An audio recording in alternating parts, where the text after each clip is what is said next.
I'm not really sure your race, cause of the internet, I'm not sure your face. Pure as your face, until I decide to come on it. Please don't act like for a moment you ain't really ready for the sexual telepathy. I let R. Kelly be the sample for body telepathy. So your body gotta be next to me. If not, then I gotta get rowdier than rowdy when I pipe her. Louder than the loudest of vipers. And there's a lot of vipers. And I'm allotted a lot of time to let you know I really like it. Then eyeing you. Or was it a spell? Love could tell. And I hope this hook does this justice. It's alright, baby. She's coming back. She's coming back. It's alright. Don't cry. It's okay. Don't cry. This is so good. I know. I had to buy it, huh?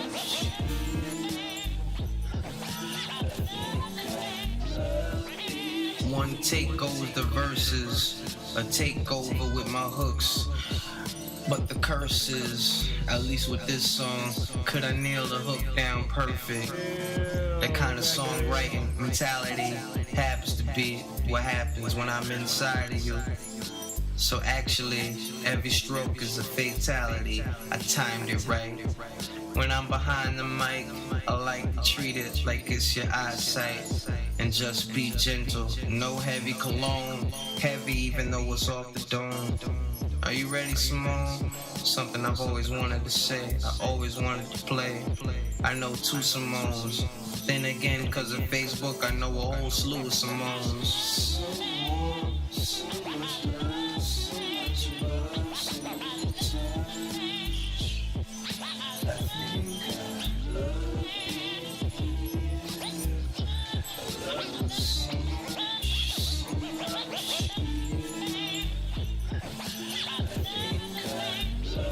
When you on top, I become your favorite massage chair. Right there, until you realize me finding my favorite spot might be a nightmare. I'm not trying to hurt it, my dear, but with this letter, my dear, before your name, before a comma, is why I'm right here, and not with you. I stare at the most comic view. Honestly, I have got to do the impossible to get back inside of you. Whoever my next female victim is, I'm sorry, the word victim is what I choose to use, but you're beautiful. Let me get up in your pocket, miss. Let me get up in your pocket, miss. Let me get up in your pocket, miss. Let me get up in your pocket, miss. I'ma pass on the chocolate, miss. Unless I got to kiss, fuck it, let me get your pocket, miss. Let me get up in your pocket, miss. They used to call me Bandit. They used to call me Bandit. And that's me being candid.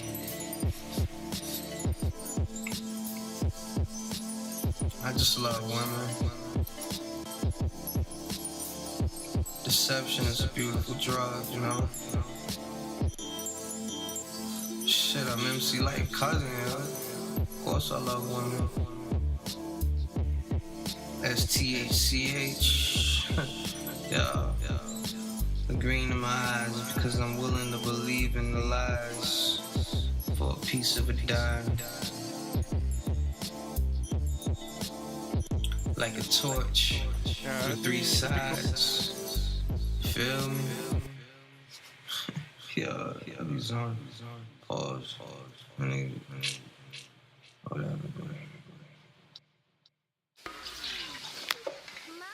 God damn. My roommate had to get a cup of water. That means it's gotta be hot in here.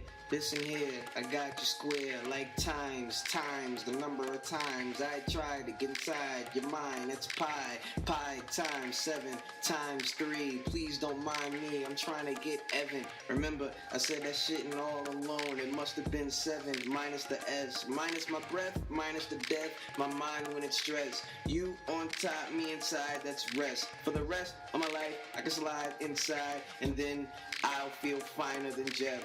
Pass to Jeff, let him dunk. Let him hump any broad he wants, as long as I ain't one of them. And fuck it, if I am, then I'm done with the broad. Jump on him, then I could be done with him. My suicide notes are catchy as hell, which makes some haters happy as hell. Wanna be happy as hell, Caucasian or Walton on the wall while she was on my balls, and I didn't wanna give out the secret, but peep it, I was in love with a god, and she's it. I mean, shit, I must have really OD'd on her lips. I am a shit, yo. Every piece of clothing, Yo. every garment, nigga in the house when you live with me. You staying in your mouth cause I get it for free. Every last fear, every sweat, every tear. Get up on the mirror and get us something. Get up on the mirror and get us something. Chubby white girls, Urkel black chicks, nervous word to all your theatrics. I get in your mind and do a backflip. What you do to me? Axis. Turn me, spin me, since I'm so nerdy, maybe then you'll get me. Wordy, but you're curvy. Word to Rita, word to Lita. And I ain't even trying to be in the ring. Shit, I'm a Cedar or Usher. Fuck it, repeat it, tweet it. I ain't a tweeter, and I'm not a speaker, but I be on them lights like neon. Here's me going light. Y'all little niggas want pipe type Keon on Twitter. It's on, nigga. Hating on my we ain't born niggas. SEGA and we on, nigga. Addressing niggas forever, nigga. Nigga in the house when you live with me. We staying in. Yeah.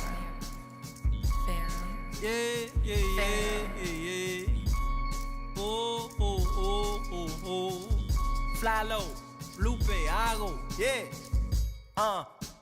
Metabolize on a scatter snare with the banana pies that he don't lie like mosquito bites on the shins and ankles in the end it bends. Let's begin and pretend it's tranquil. Upset stomach on the boat, the lucerne and see the lion carved in the wall by the pond to commemorate the soldier dying.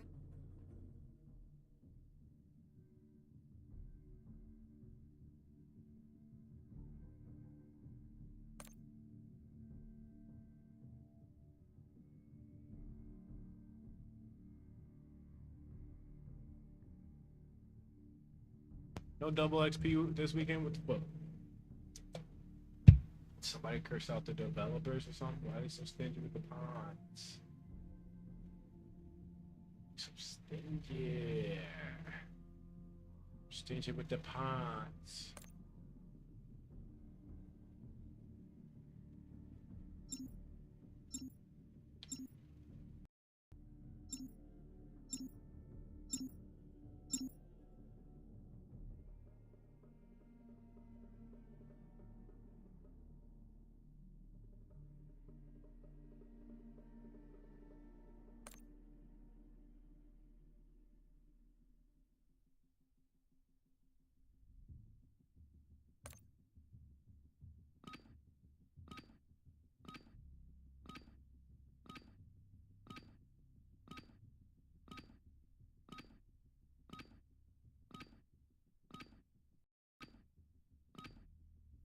Use this time for some target practice.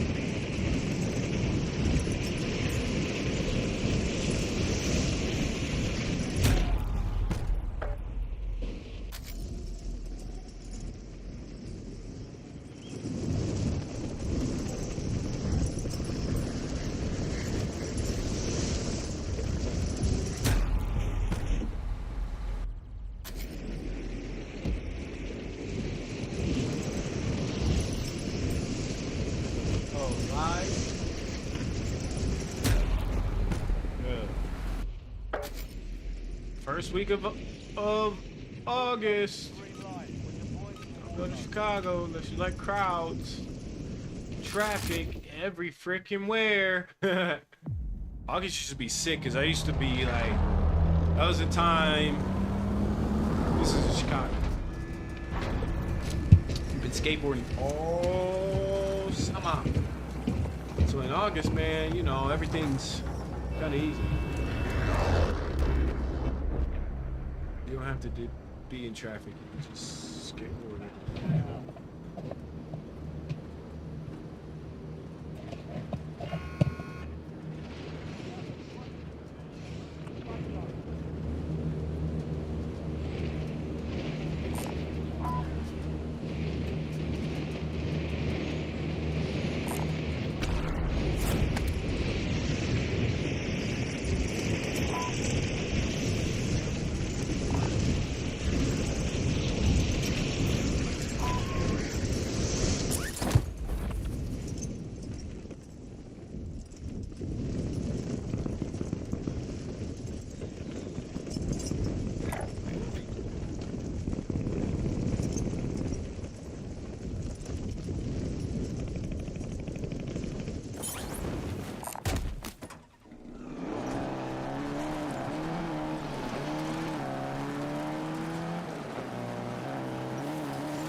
They tried, dude. They tried to get the 3-piece, but they tried.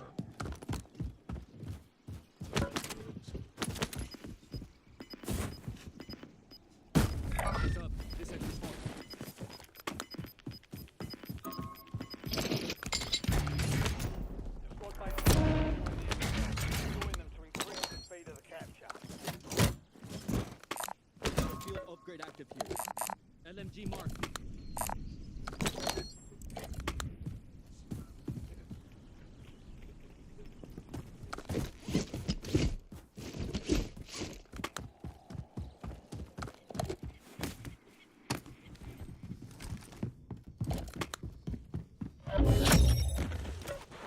Well done, soldier. Check your map for the next gas spread.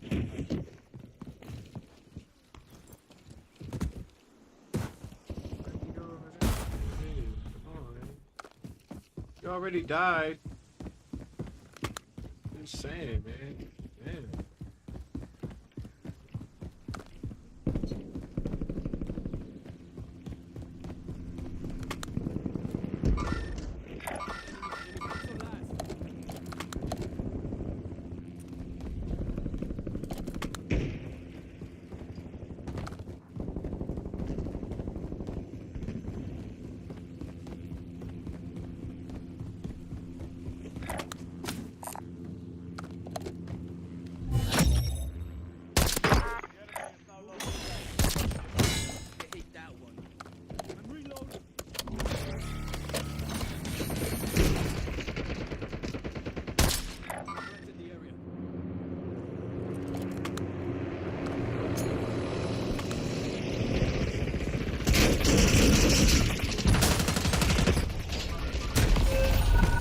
Damn, can we kill this guy?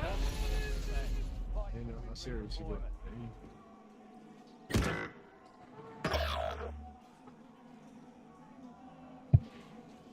haha.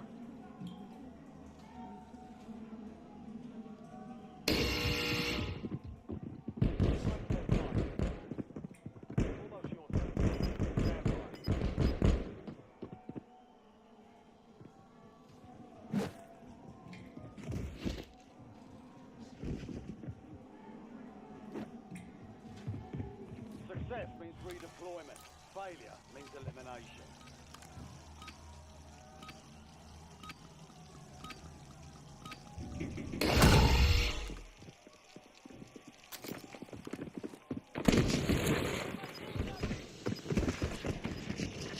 They got loadouts, cool.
Your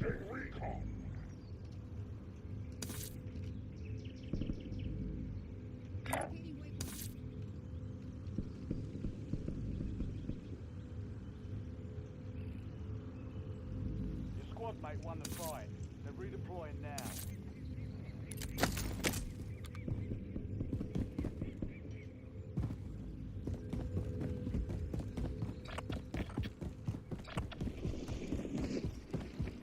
Got a vehicle here.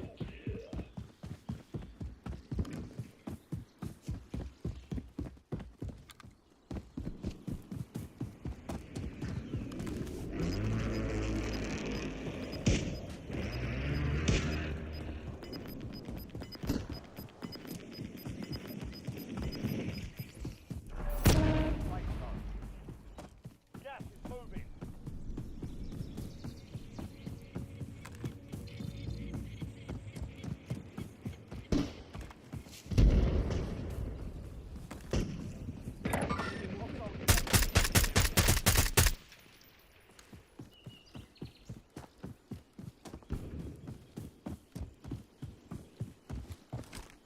Eyes up. This sector's hot.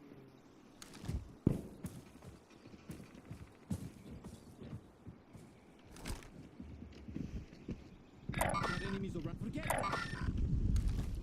Enemy UAV is online.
Stupid, stupid, stupid. Shut it off and keep pushing.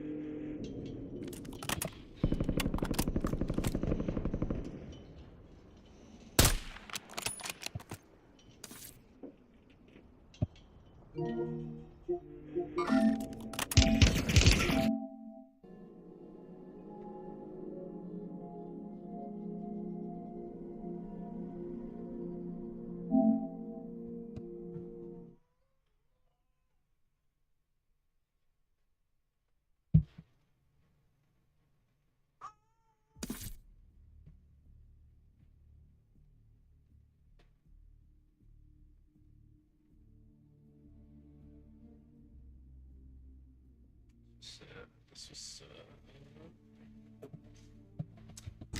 game took a shit. You know how that be. You know how that shit do. You know how the dookie goes. The dookie goes.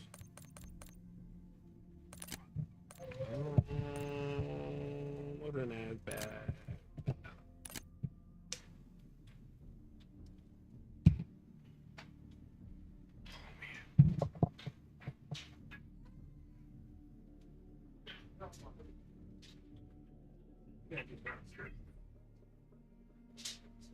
I just that's it. Wear 2 shirts. Wear a sweatshirt.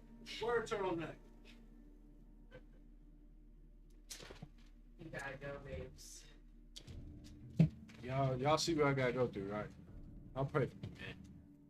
Hopefully I make it without selling my butthole.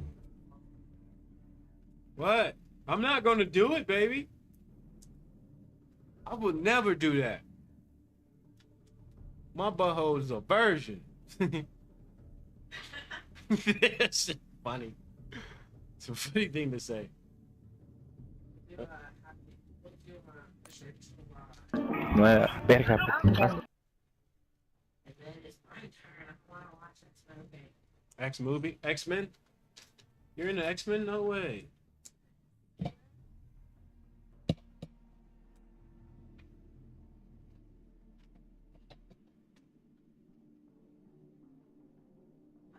In the box.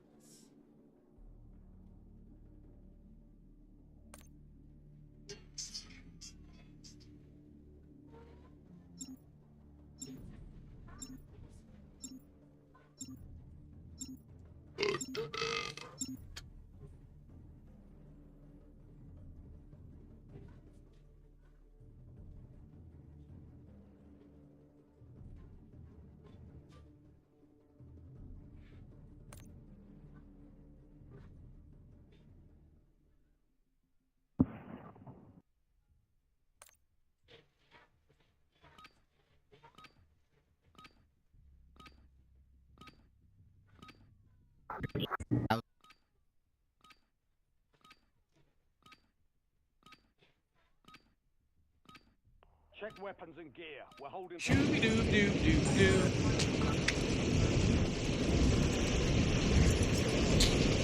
I got all 3 chats up. Yum yum yum yum yeah. Yum yum yum yum yeah yeah. Smoky smoky smoky. Oh oh oh.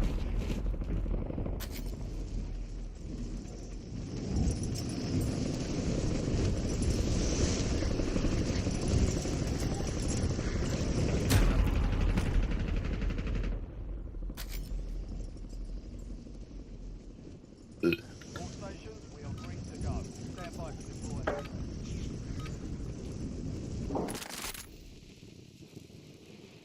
All these people that TikTok refers me to, I have no idea. I've never met these people. Never. I swear to you. I swear to you. I don't know these folks.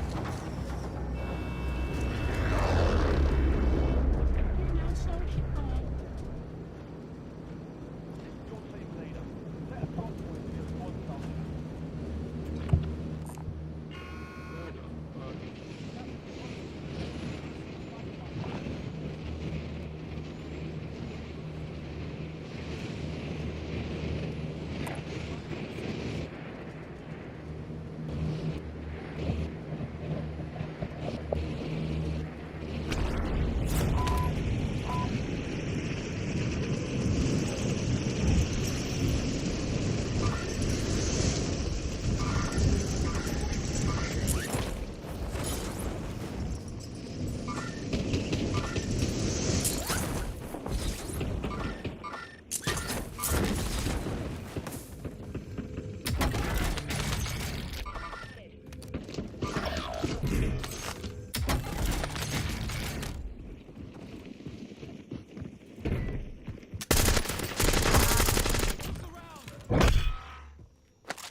An enemy squad is hunting you.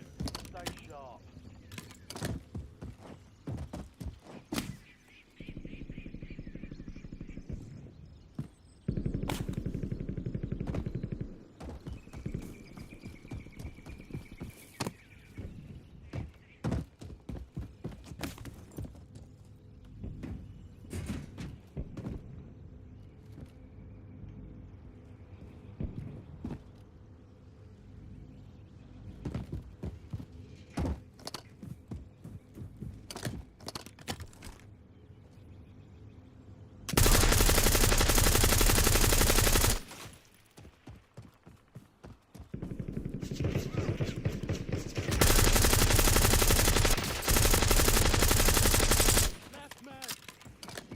Your squad mate lost the fight. They're RTB at this time. Te mute, oíste. ¿Cómo que mute? Ah, pues no te escucho. Mira, placa ahí, cógela.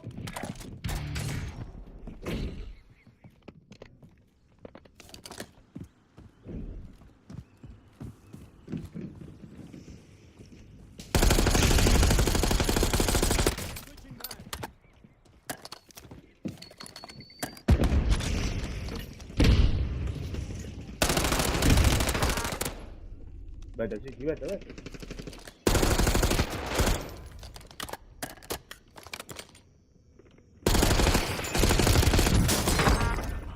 El diablo.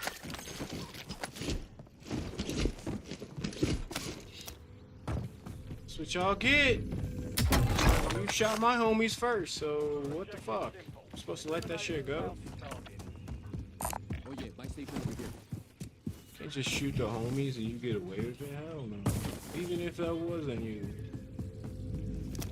And you know not to come back.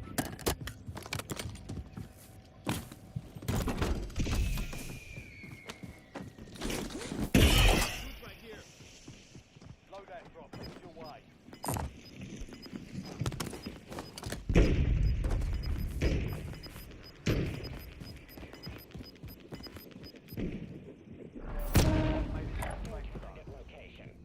Gas is closing in.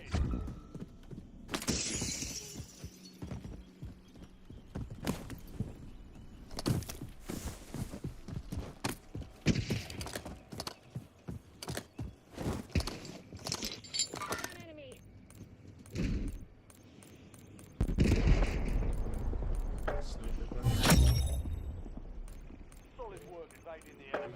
Clear for now.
Just got a loadout drop inbound.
Oh yeah, you just know exactly where I'm at. Yeah, you're getting reported, buddy. It's called a UAV, dummy. Get your skill up. Oh, reported. You're open up.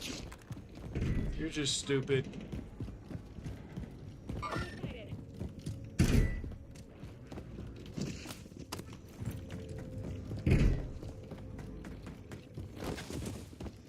There's one right there.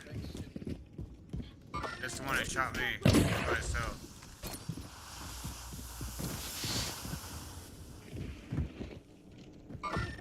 They're all underneath me.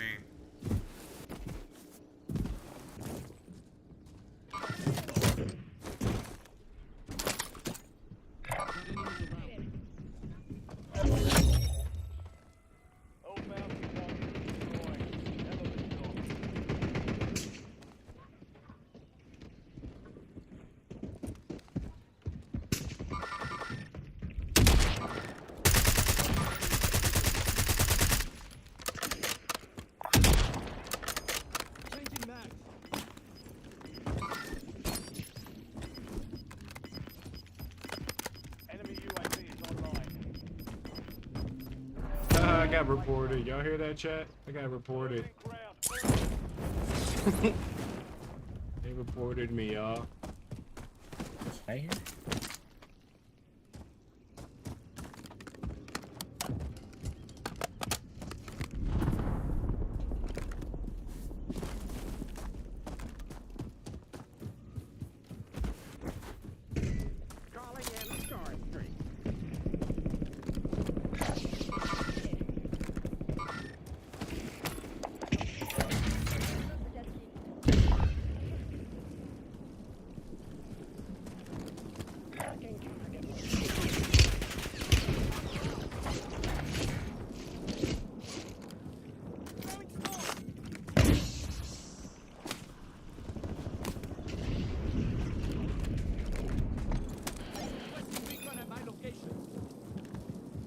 Watch your map.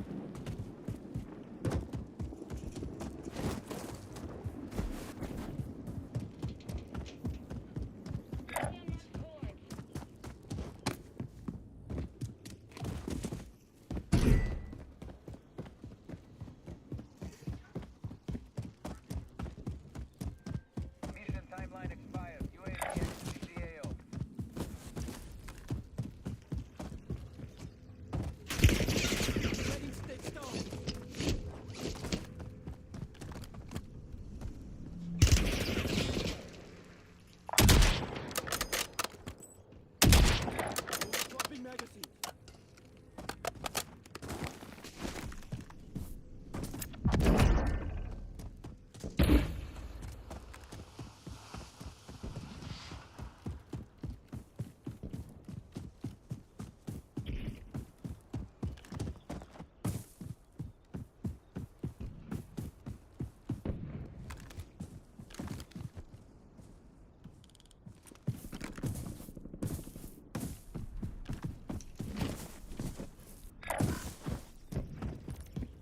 Grabbing loot here.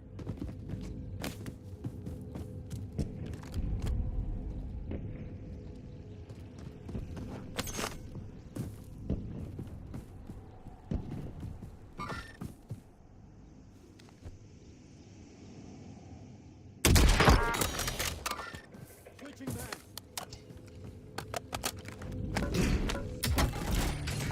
Loot here.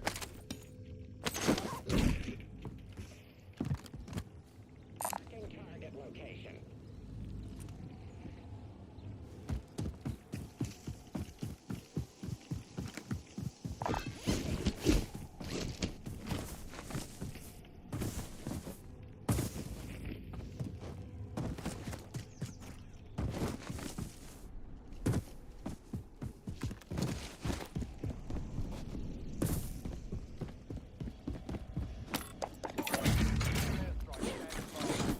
Got loot here.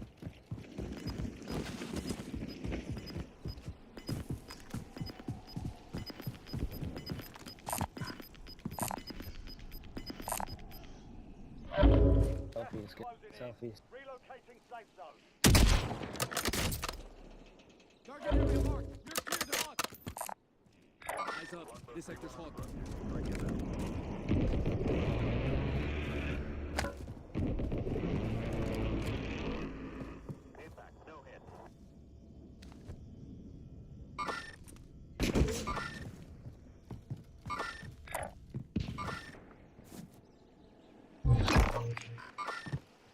Your squad mate ID'd a high-value target. Lock and load.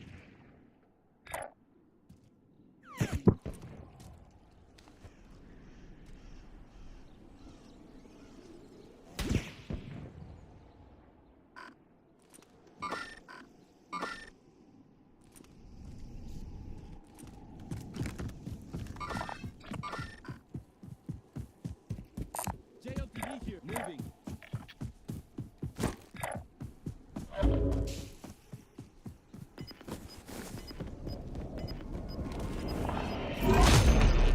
Ooh, no shit.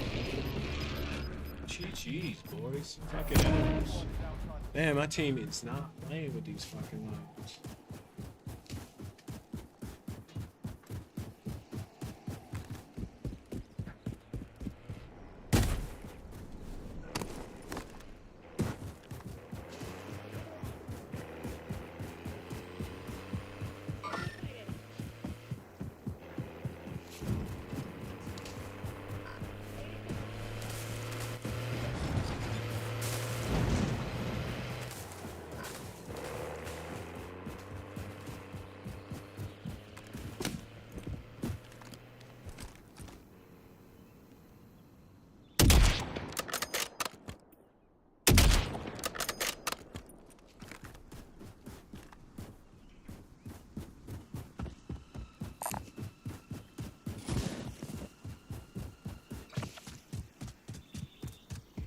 Ammo depot here.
Enemy movement.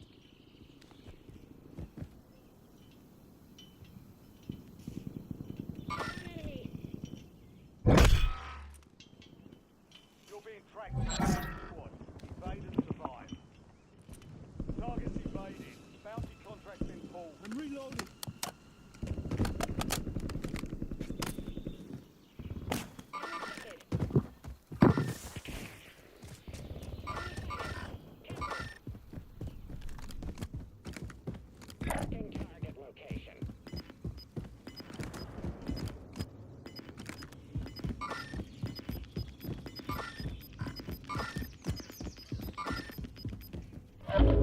Just moving in.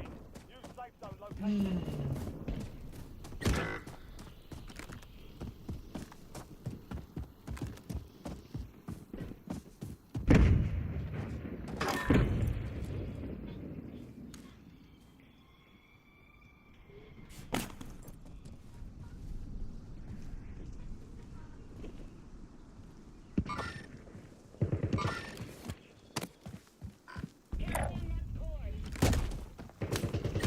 What the fuck? No. Oh my fucking god, dude. You're in the fucking tower, you don't fucking pay.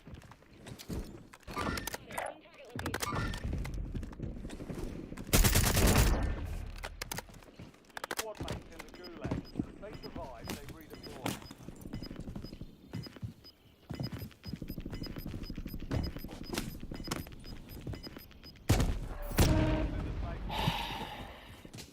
Inbound.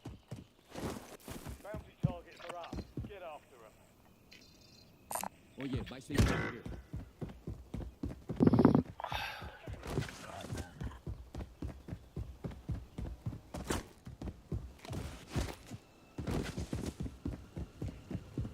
Squad mate is belly up.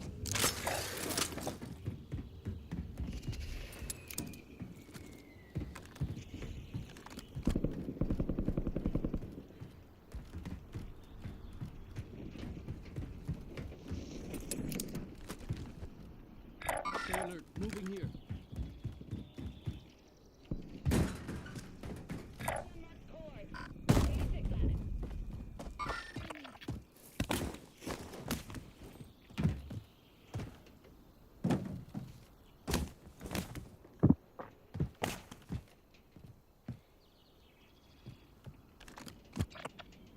Got a vehicle here. On target location. Cancel.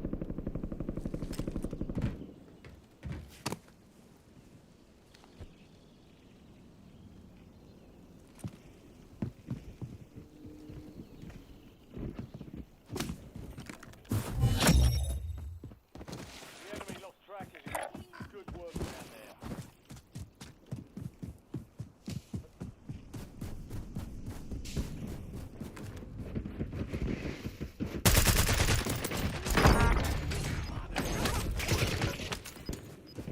Fucking magazine. Oh,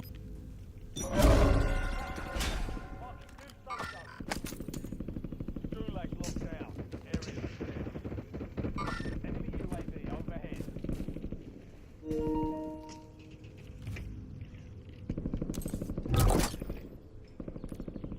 Got a loadout drop inbound.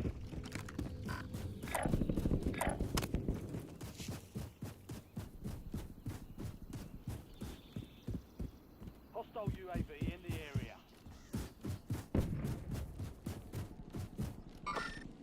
You gotta rotate out. Come on.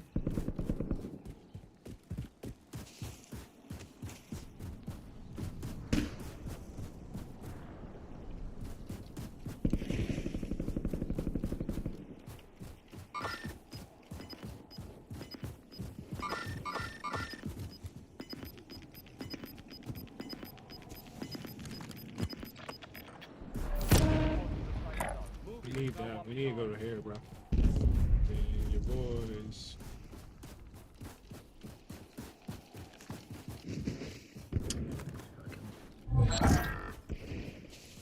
Bounty target's gone dark. We lost the contact.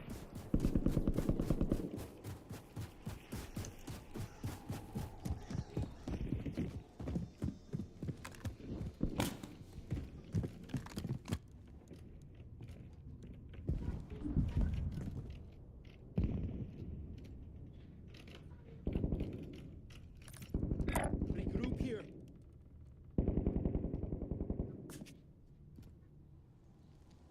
Indicating waypoint. Enemy sighted.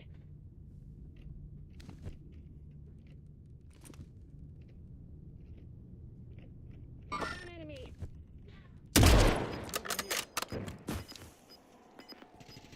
Your squad's in the top spot. Threats in the area. Roger. We've got gas inbound. Safe zone relocated. Look around. Can't think much more.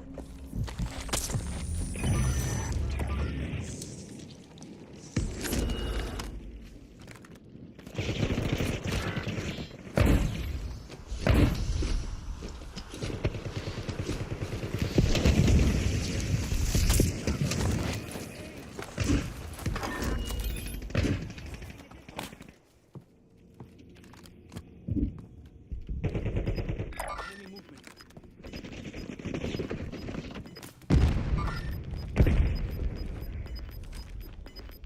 Moving. Cancel last. Still have squad mates outside the Found safe zone. enemy. Right down there.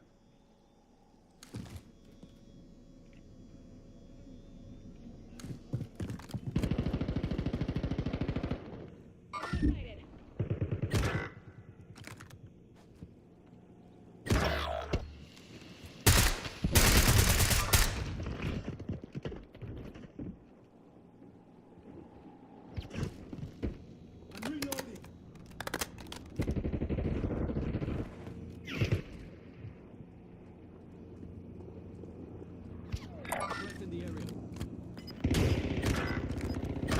What is wrong with you guys?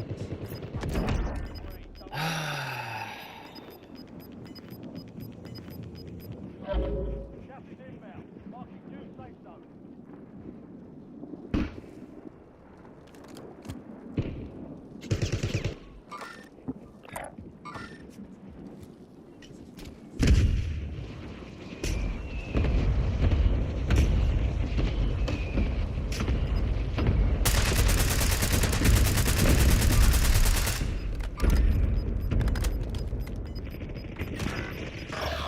Be advised.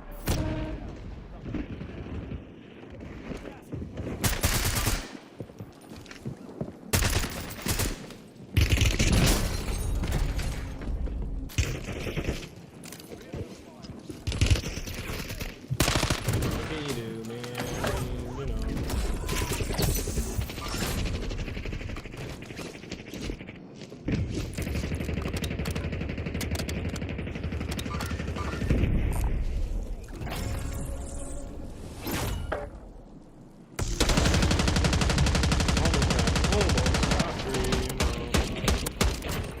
Top three, block. Hello.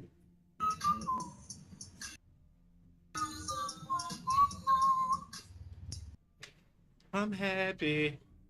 I'm happy. Look at you. I'm happy. What? What a dooski. Do you want to talk to the? Do you want to talk to the people or have our own disco? We can talk to the people. We men of the people. Want to play? Let's Something for the people.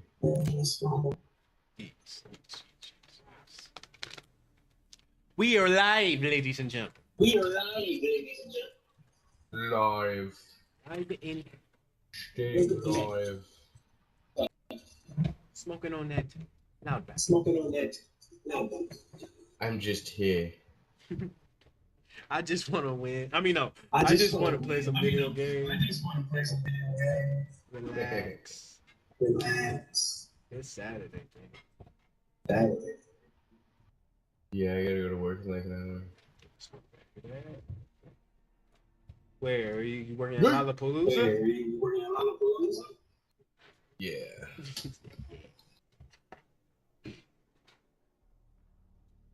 Security, you know, transportation.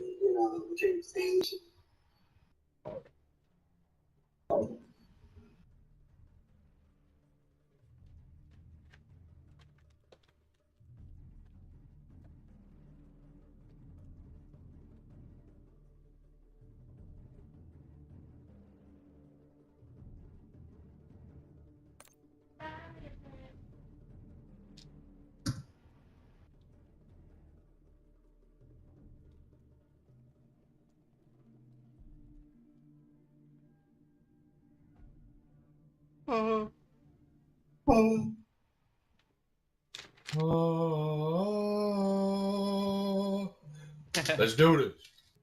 Let's do it. Yes, sir. Yes, sir.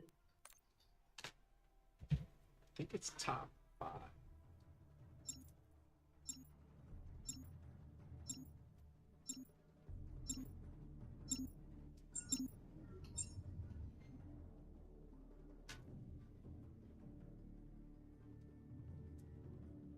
Do it for my click. Let's go.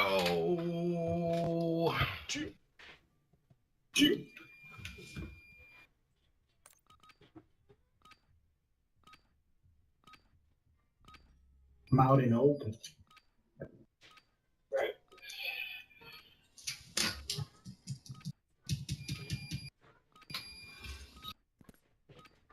Use this time for some target training. Good God.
Yes, sir.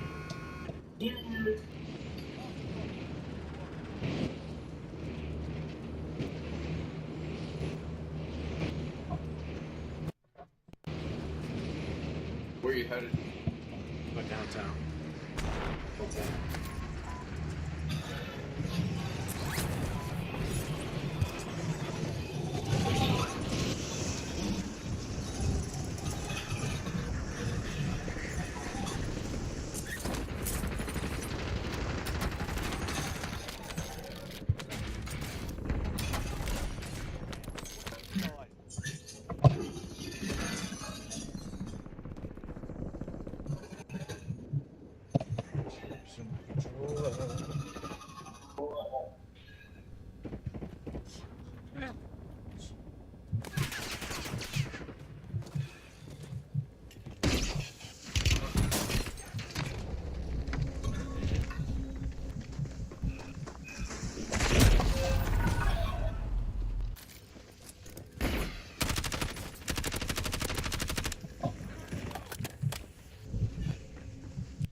Anybody get you up yet?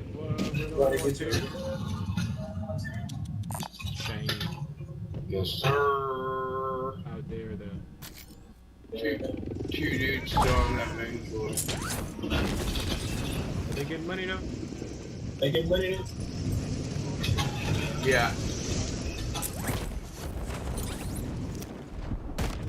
Spooky. We go somewhere.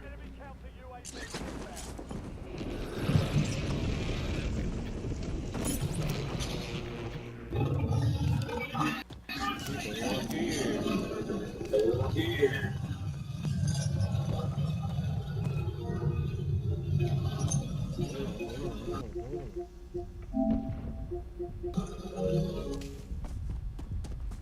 there's more people up on this hill.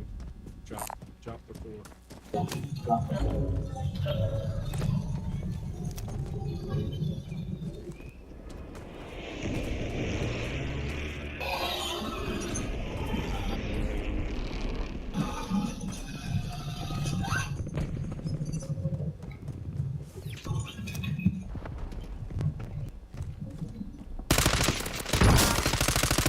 You little shitbag. You little twat. You little ostomy birther.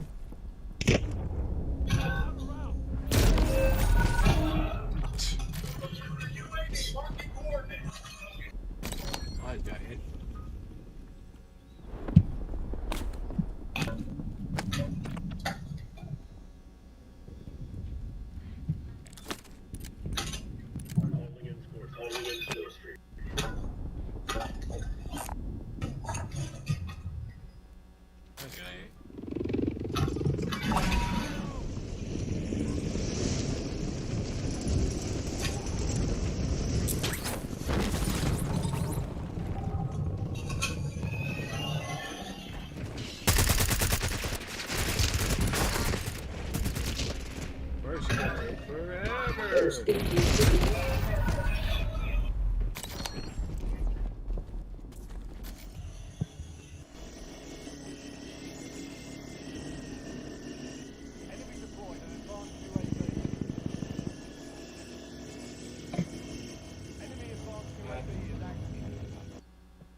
Show.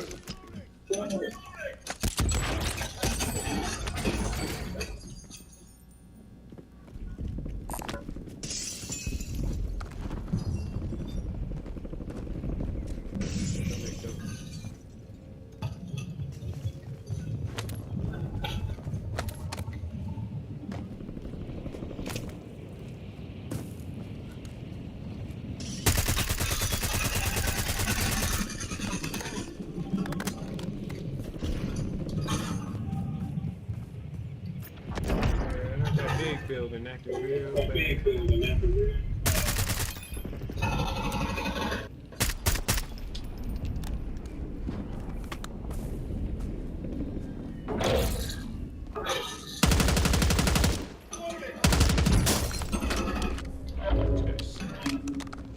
They're like camping that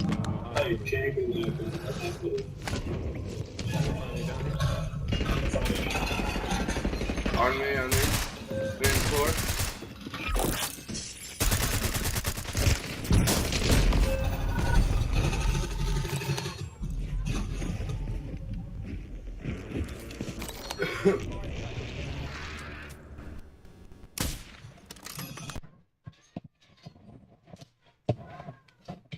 What's wrong with this fucking cord?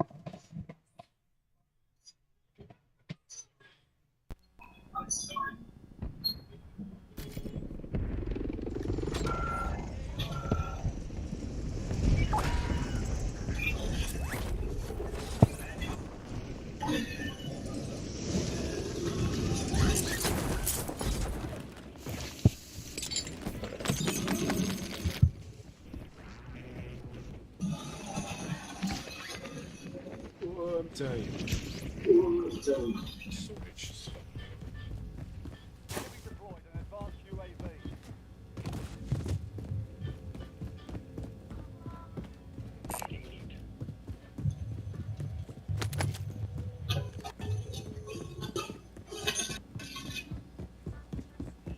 No, you should do that most wanted.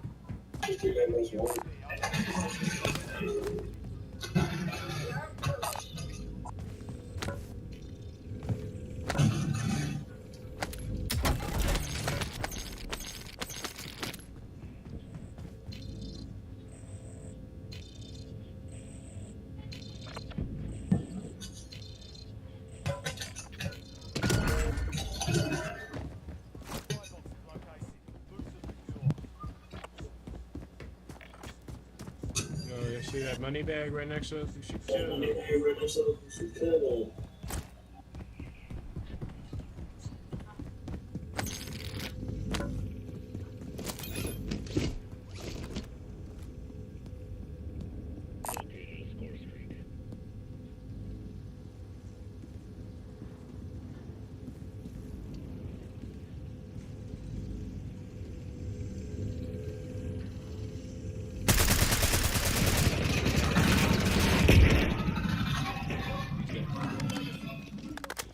Oh.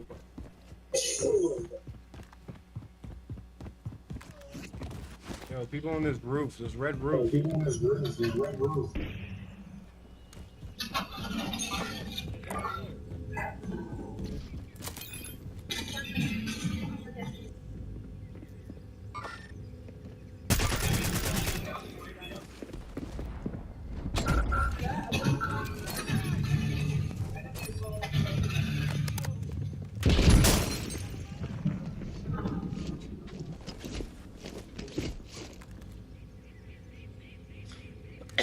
Oh, shit.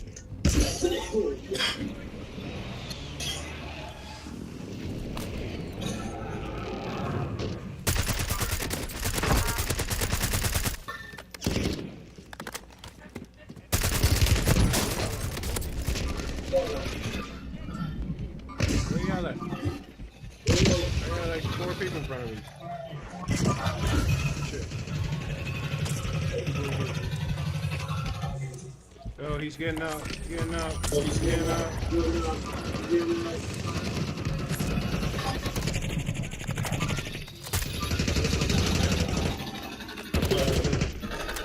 You're inside the building in front of you.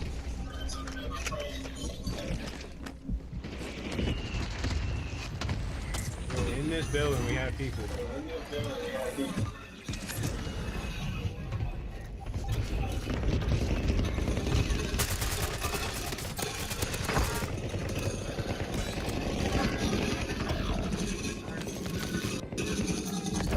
Good shit, God. Good shit, doggies.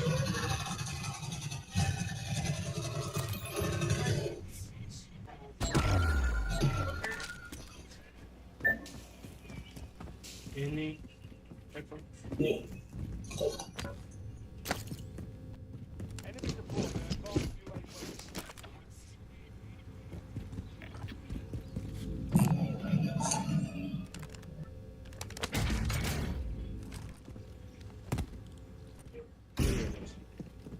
Another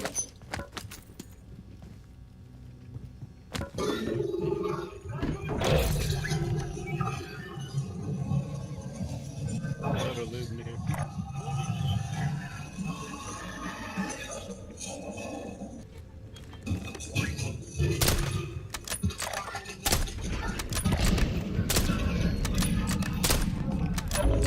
Oh, they got like a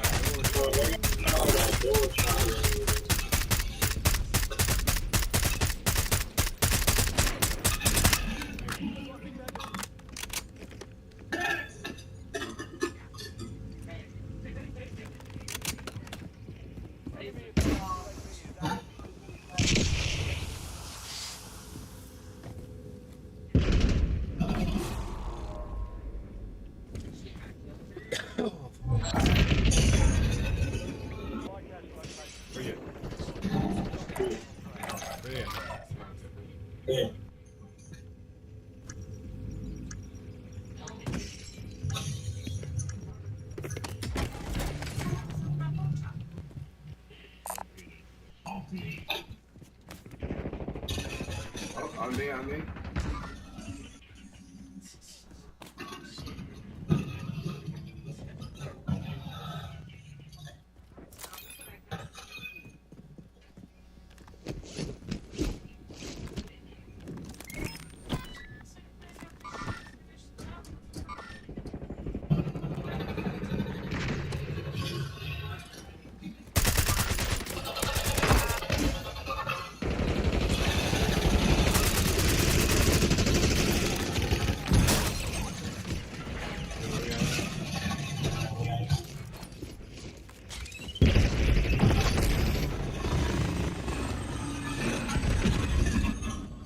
damn, we just stole a whole bunch of money.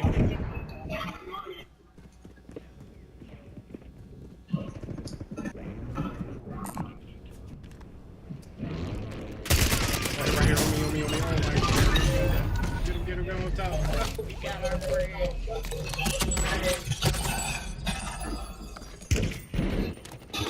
Stay over there.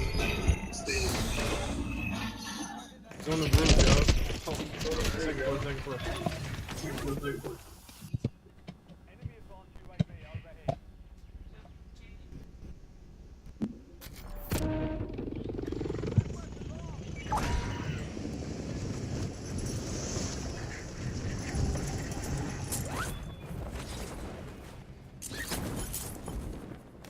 One on the roof. Two on the roof.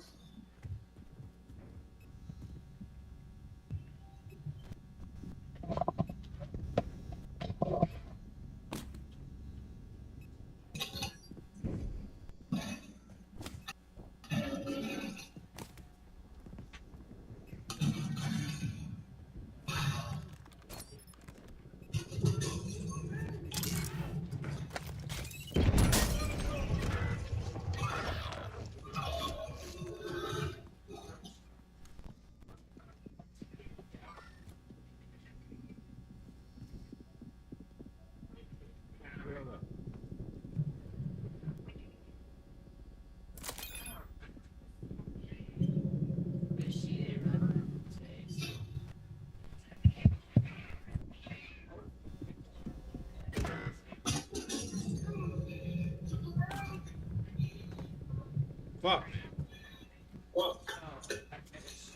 Kill him, please tell him. Kill him.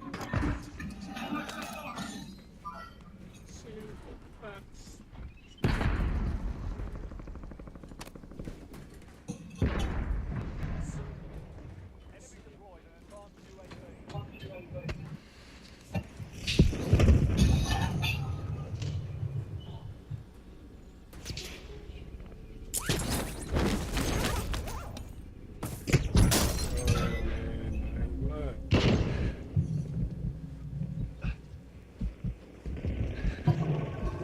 He's dropping right here. He's up top. Dropping right here.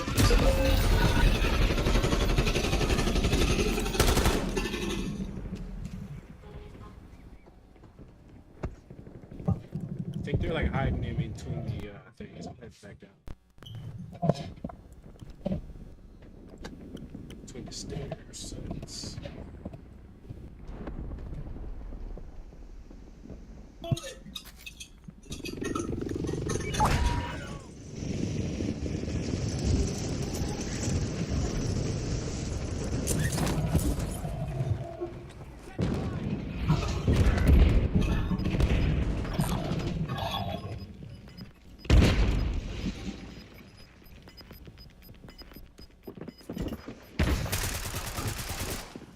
my god! Whoa. Look at him. It is what it is. Oh. Damn. It is what it is.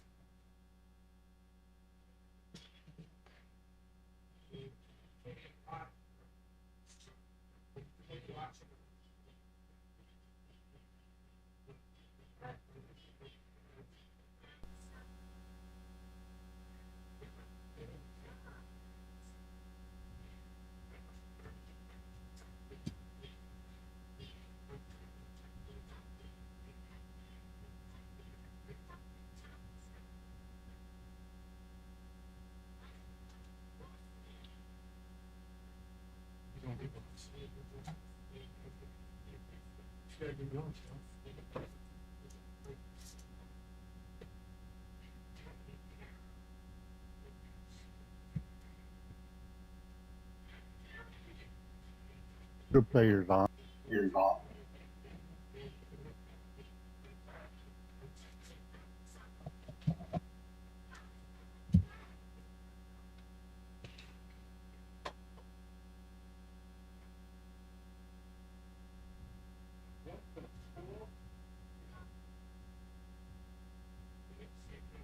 What the fuck? Huh?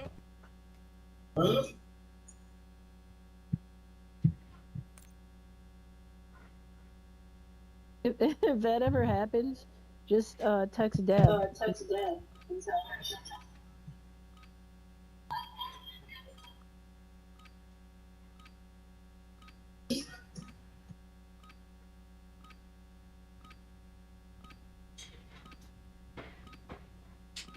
Ruck up. You're headed to the war zone.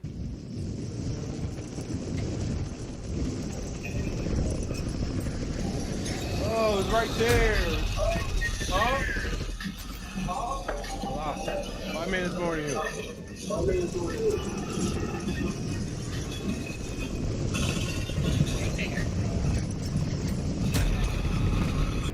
Two minutes past yours.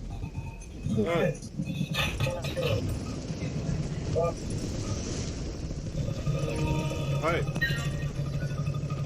Hey.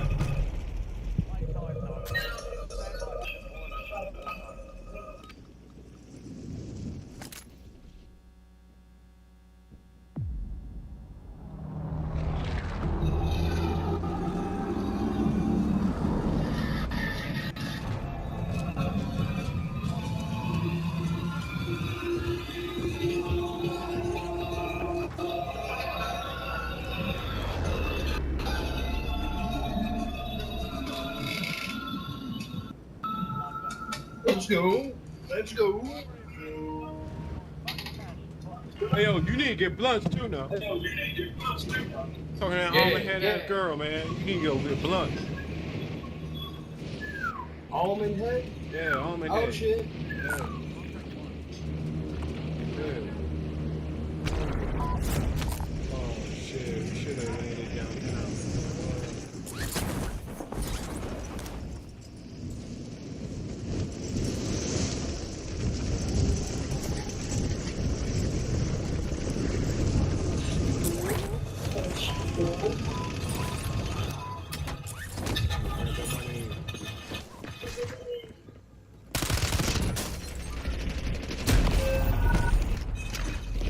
Bullshit, dude. Bullshit. Bullshit.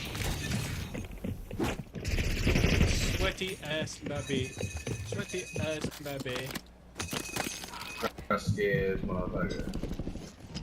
No bitch getting. Check out this.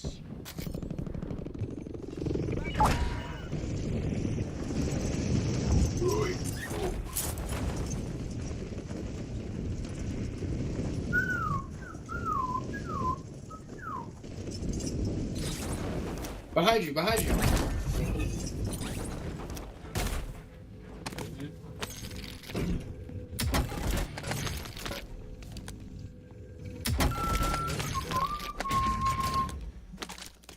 That's good. That's a good box.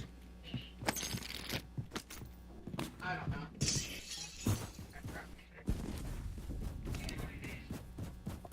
another way. Shit. Asparagus. These guys right here.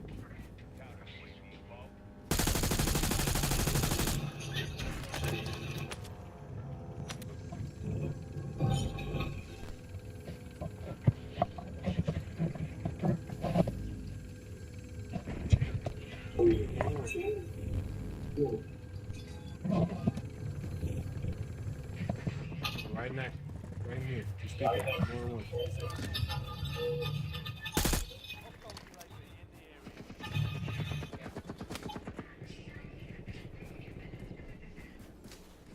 Let's say your boy. Yeah. How you choose the rock? Got it. Got it, baby. That's daft ass, man. Daft as fuck. Got him. Alright. Got him.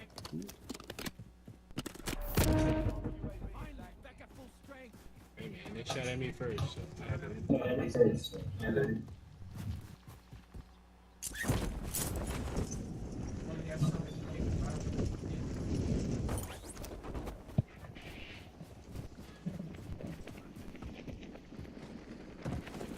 Did I get all that money?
Enemies around.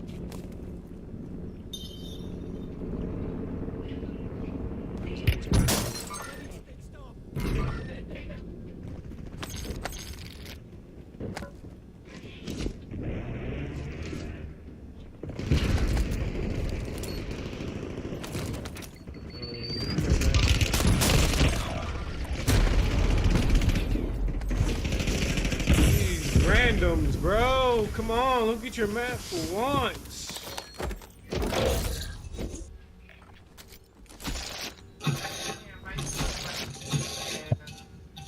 Watch.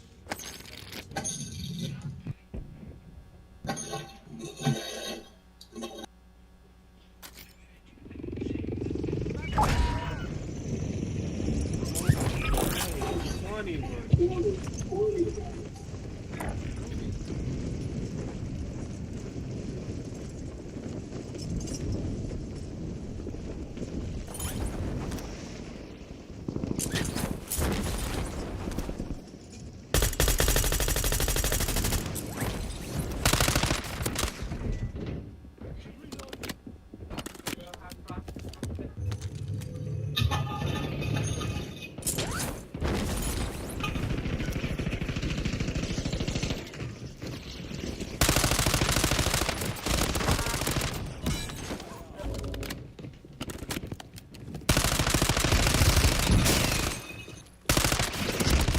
Oh my god, this guy's got the super strength.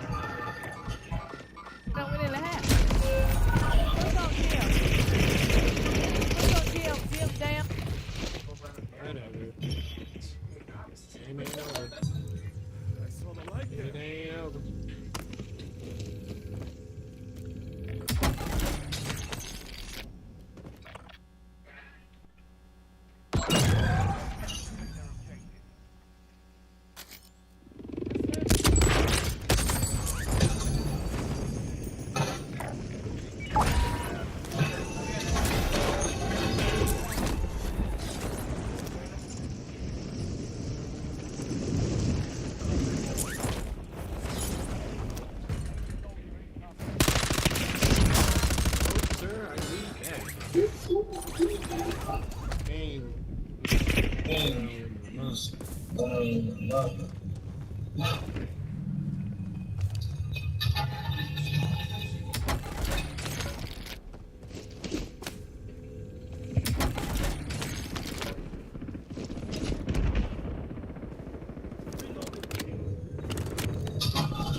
I'll see y'all later. Thank you. Thank you for the money. I'll see y'all later. Thank you.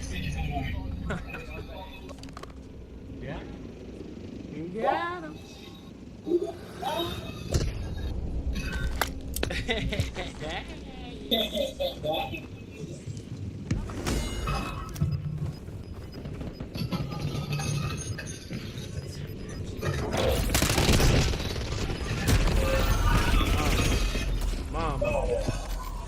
Mom money.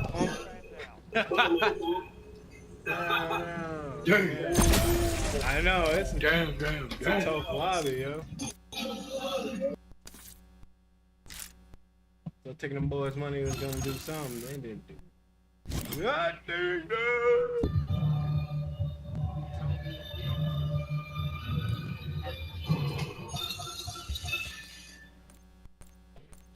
That's all. Oh yeah.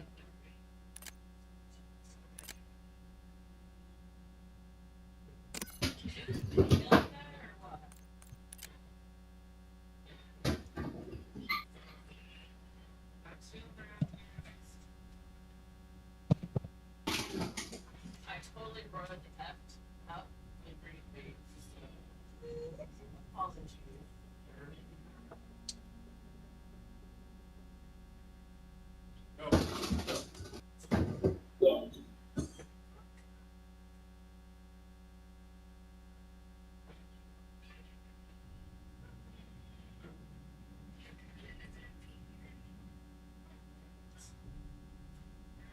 You ain't get no curry, man. I know, it's simply, man. Straight curry in the world. Holla, holla, holla. Should've got some curry, homie. Oh well. Zach's hair. It's all black. Aww. Blacked out. Smoked out, loped out. Oh wow, one more blunt.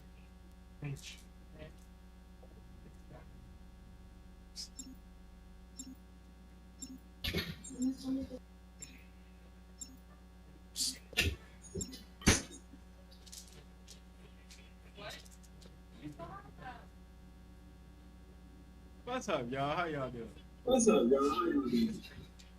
We're live, OG. My girl run me. Hey! Buddy, who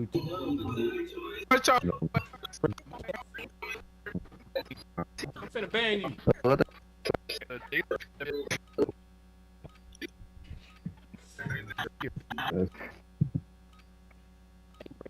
Check your gear.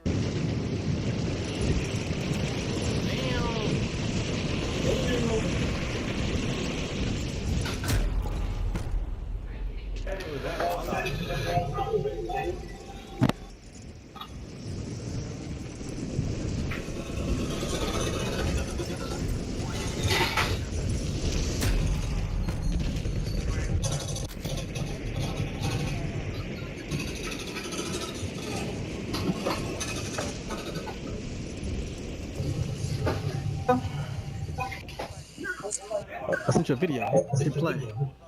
The first one is. This is a video.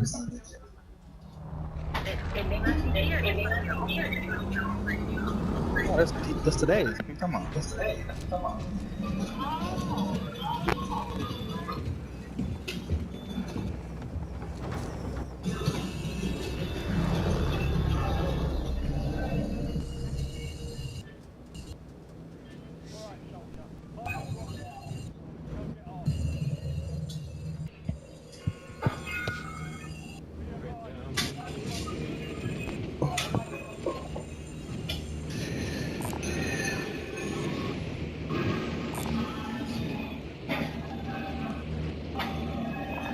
I'll do that, I guess.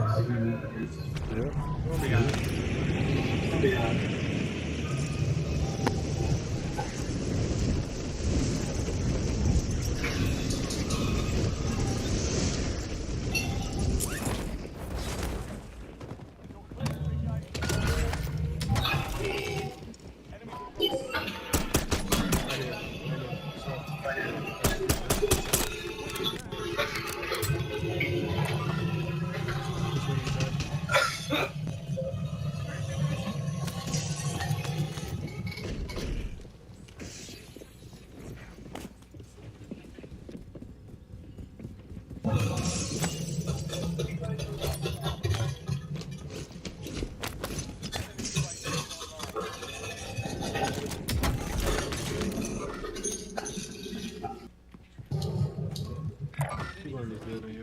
He's up on the he's on the roof.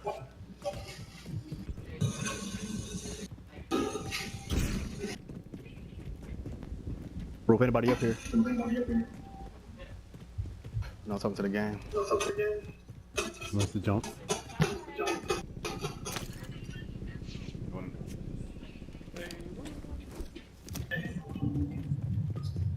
You want to do 1K pushback?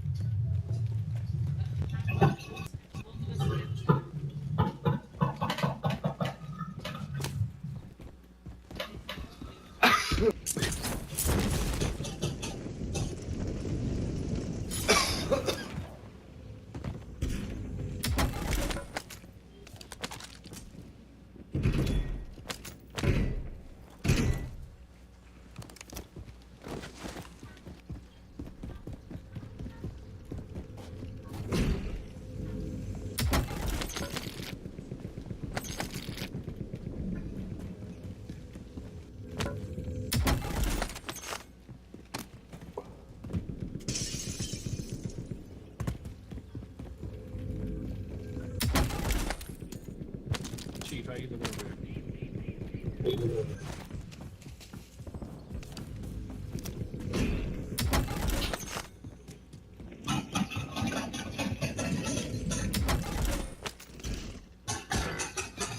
Oh, fuck you. No, we got people at fire station. You're a bitch.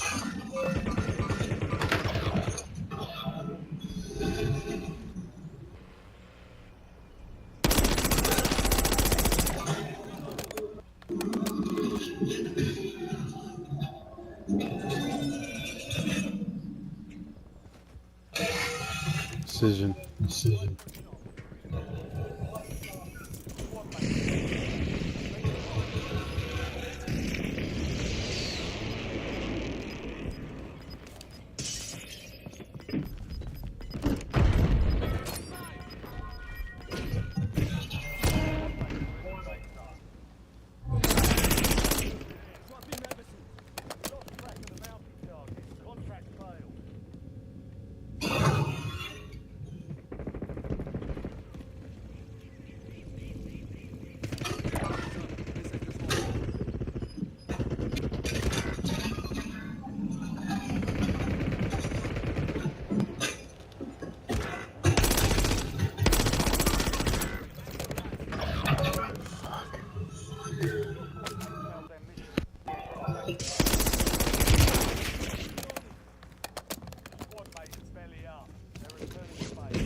If I did, don't you think I'd be smoking?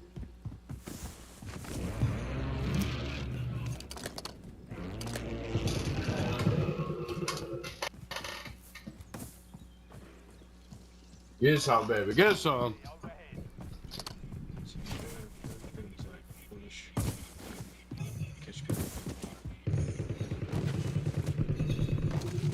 Oh, they were sweaty as fuck over there.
me.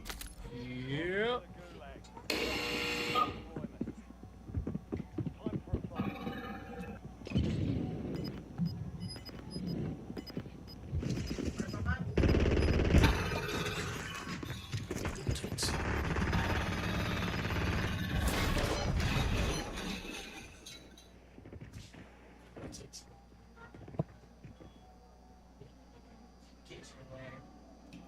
I never get my way now. My knee fucked up. I'm gonna stay at home.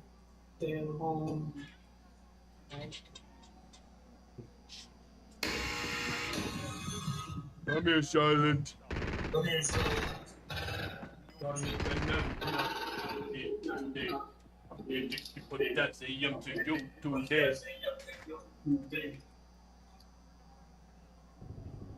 Potassium. Alright, Charlie. Watch me smoke these guys. You ready to die?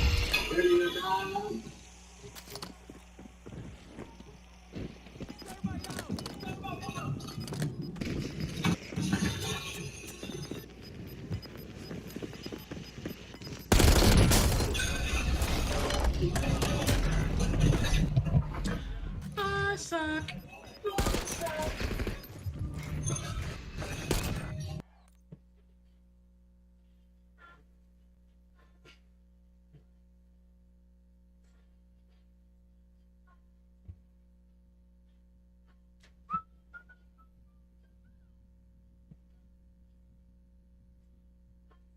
Hey, what's up? What's up?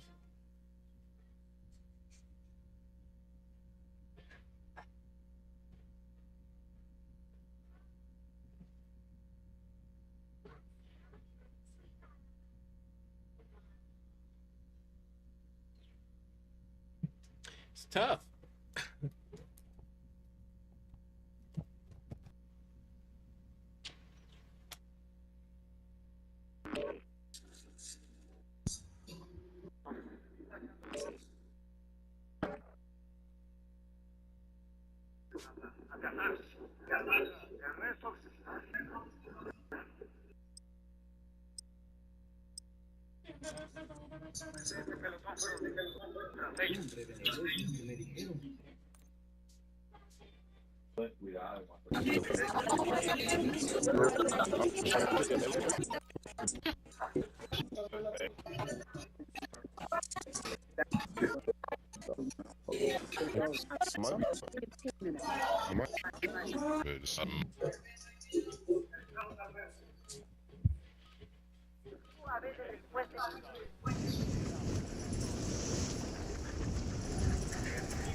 Yeah.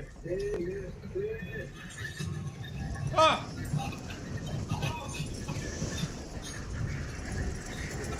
Dude, what they're looking? Is that gay porn or some shit like that?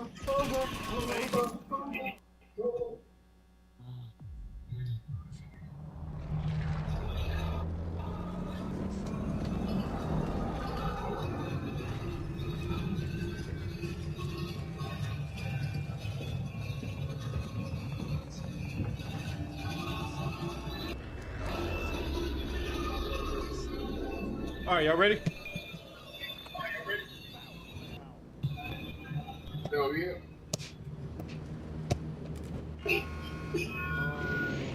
Espera.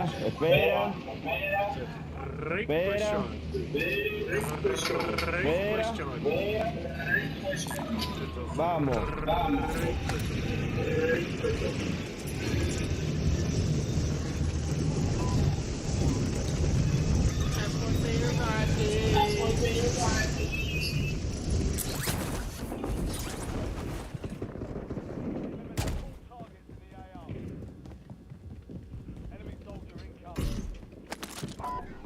There's no guns. What the fuck is that? What the fuck? Bigger than that.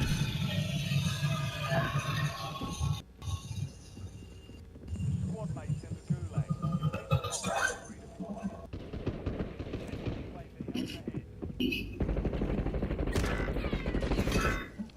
How many? Appreciate that. Ah, dude. Get me up. Get me up. Get me up. I got you, baby. I love you. Thank you, my I love you, man. We could both go home and do the right thing. You know what I'm saying?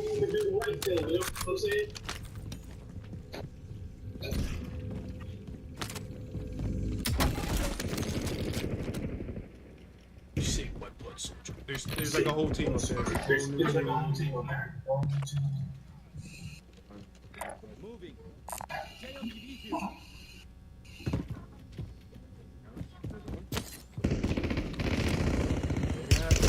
They're shooting.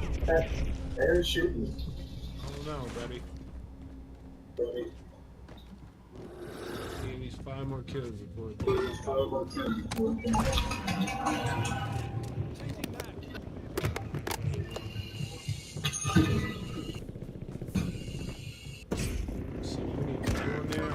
One shot. Yeah.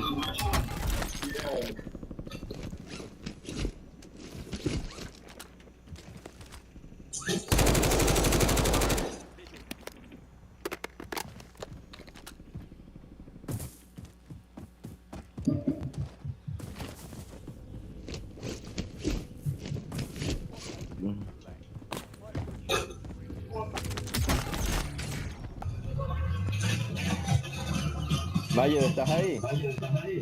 Sí, mano, estoy aquí.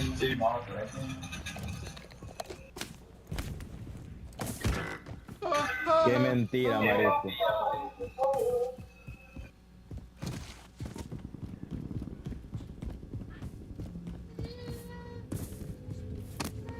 Your squad mates are fine. You're RTB at this time.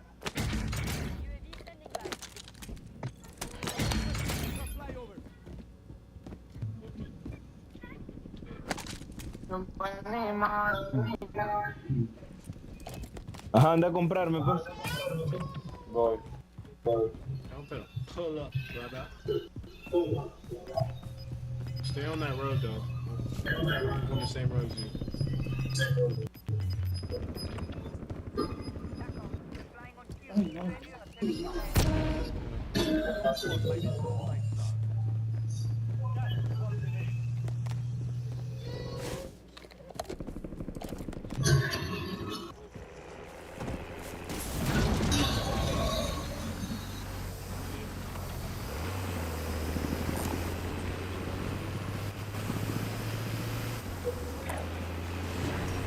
Yeah, we need enough money. We need like $900. Keep going.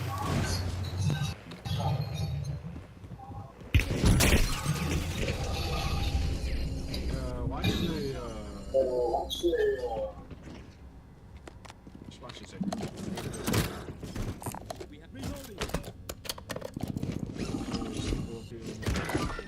Mierda, me mataron.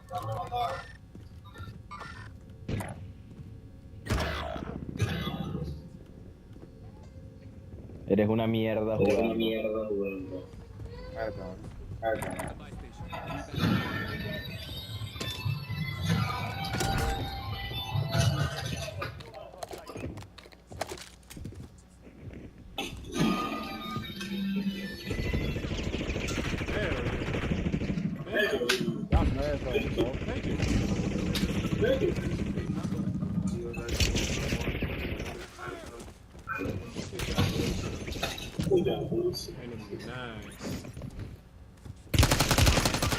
Man, easy kills too.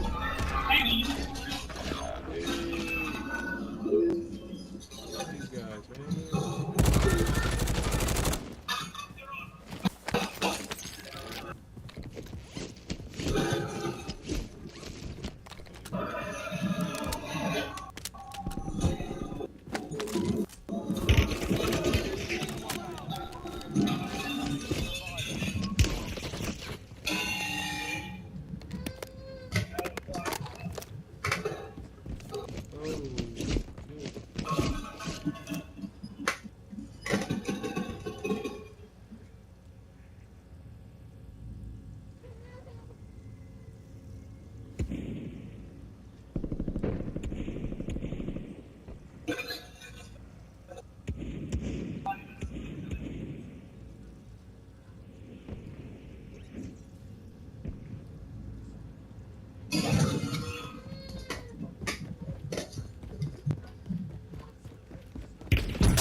What the fuck was that? I've been getting into some.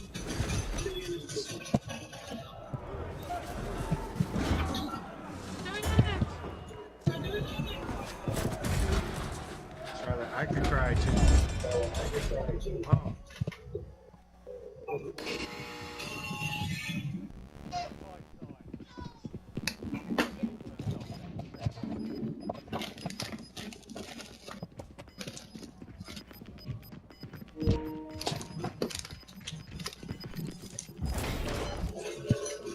Fuck that game. You fuck with that small map, Resurgence? You fuck with Resurgence or no? Resurgence.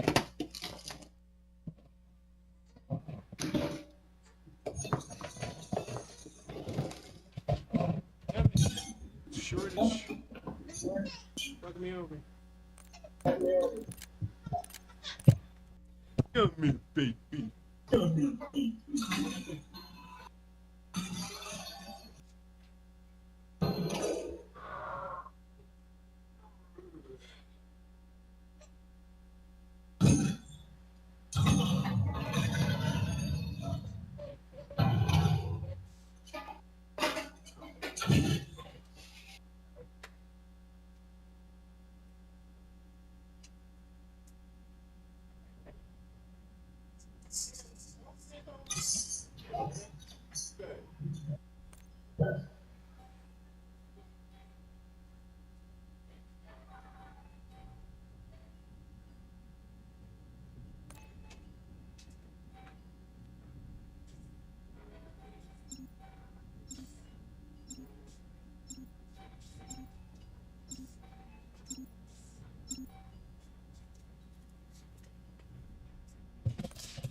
Mm-hmm.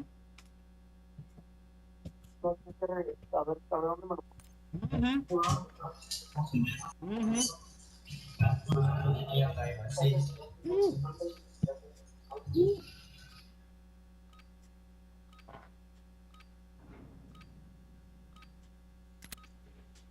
Ruck up. You're headed to the war zone.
Hit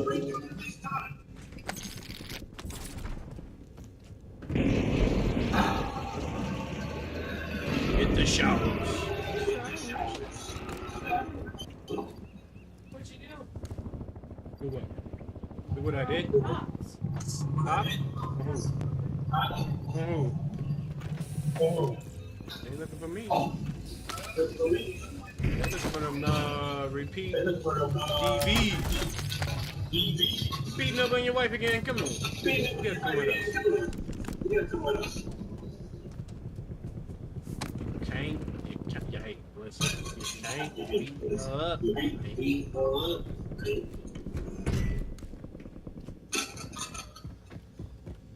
I'm flattered. They need 3 units for me. Damn, I must be in public enemy number 1 up in here again. What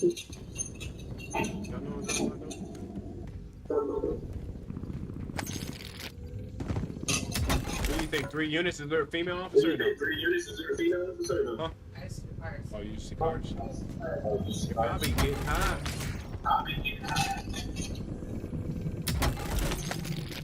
Smoking that weed. Trying to do it.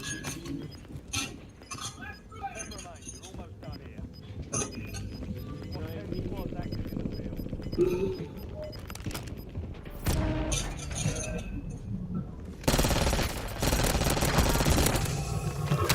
Get it!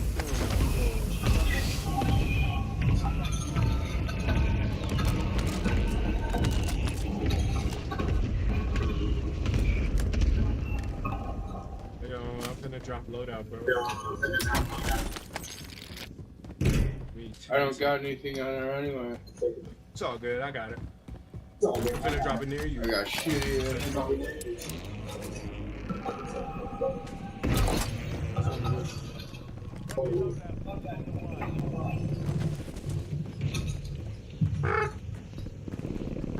Next cell chirp, where you at?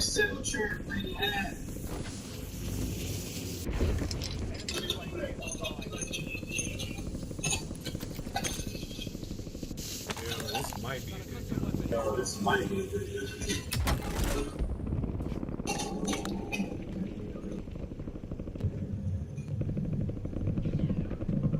They're just hanging out.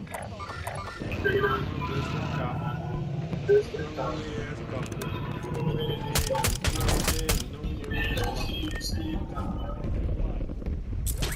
wanna rush it with me?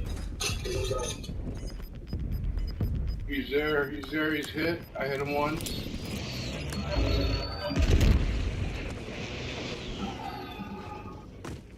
I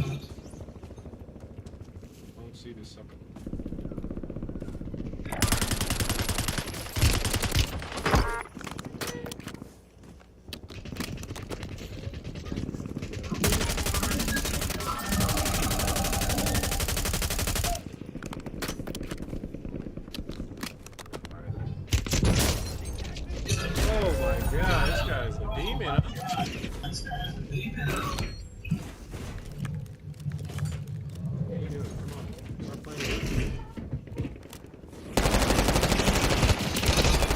Teammate just broke his screen.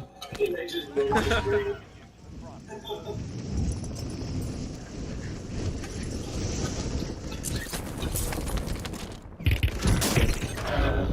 us.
the roof.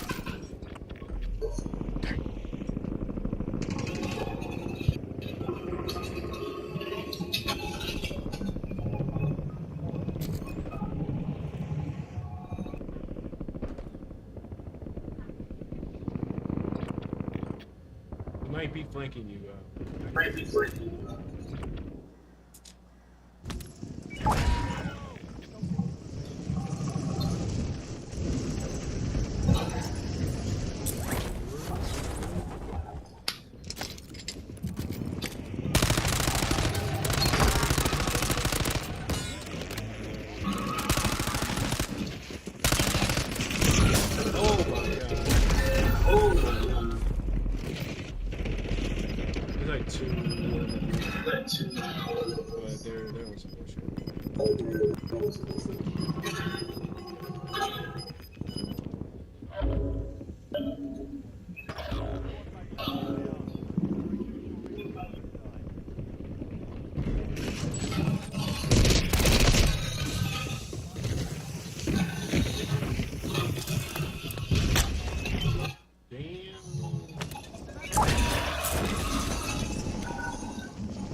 Short.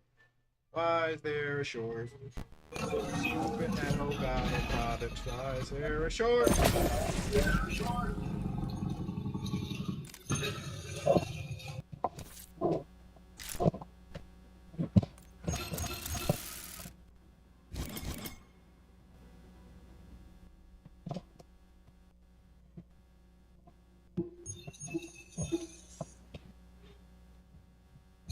I'll be back, sir. Alright, I'll holler at you. GG's.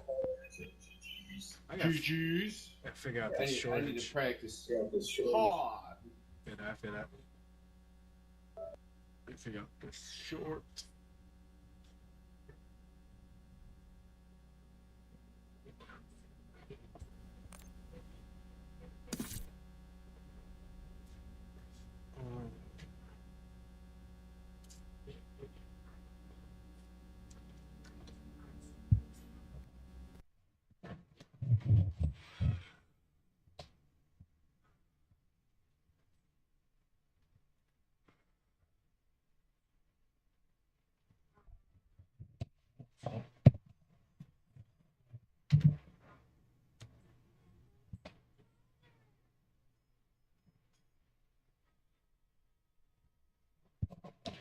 Yeah, chat, bro. This shit came and left.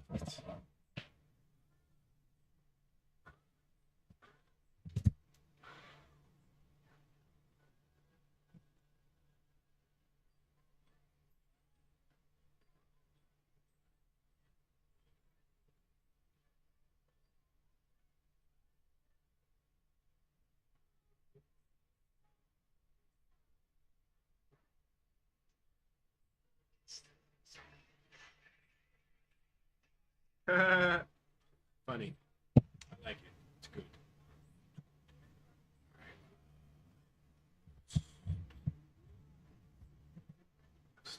Text.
I go to default. Does that work?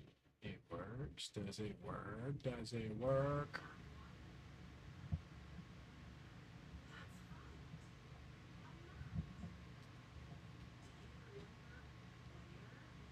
It does.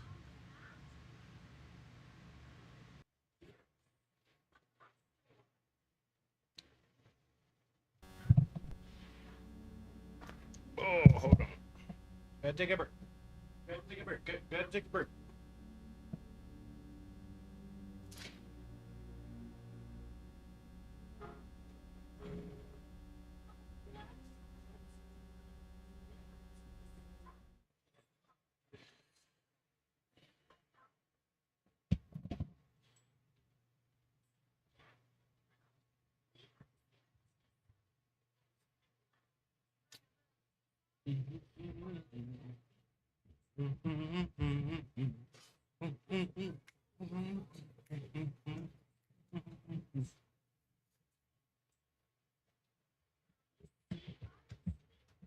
Imagine bringing your side project to life just by thinking about it.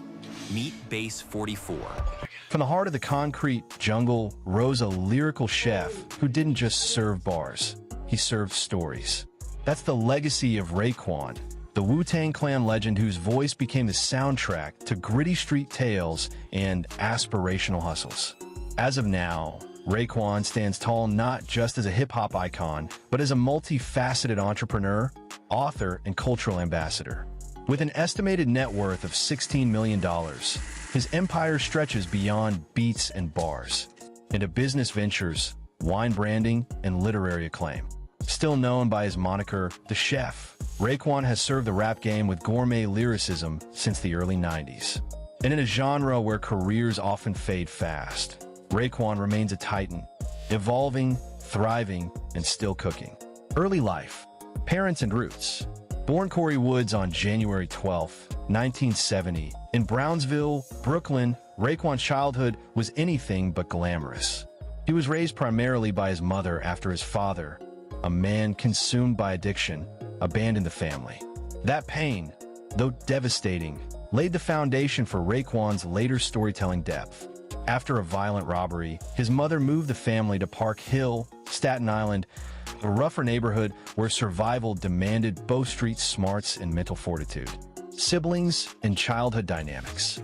Not much is publicly known about his siblings, if any, as Raekwon's story often centers around his solitary struggle and his close bond with neighborhood friends who would later form the legendary Wu-Tang Clan. His upbringing included navigating poverty, violence, in a world where trust was rare, but loyalty was everything. Education and turning point. Raekwon attended New Dorp High School, where he met future Wu-Tang members Method Man, Ghostface Killah, and Inspector Deck. During this time, he adopted the stage named Shaw Raider, experimenting with rhyme schemes and freestyle battles. However, life off the mic was harrowing. He became addicted to crack cocaine in his teens and was once shot 4 times in a crossfire. That brush with death marked a turning point. It was music or nothing. Personal life, spouse and children, Raekwon is fiercely private when it comes to his personal relationships. Although he's reportedly a father to at least 2 children, Corey Andrea Woods and Jabari Woods, details about a spouse or long-term partner remain under wraps.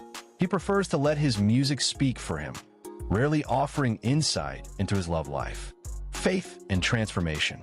In 2009, Raekwon converted to Islam, a decision he credits with reshaping his spiritual perspective and giving him a deeper sense of discipline and focus. His lyrics, post-conversion, reflect a greater awareness of legacy, mortality, and purpose. Other ventures. Outside of music, Raekwon is a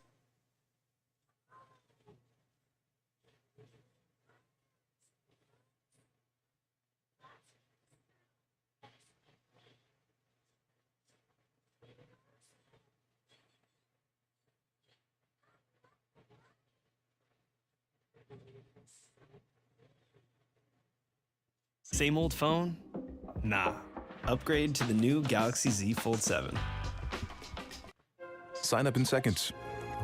It's about time insurance does that. Get a quote at lemonade.com.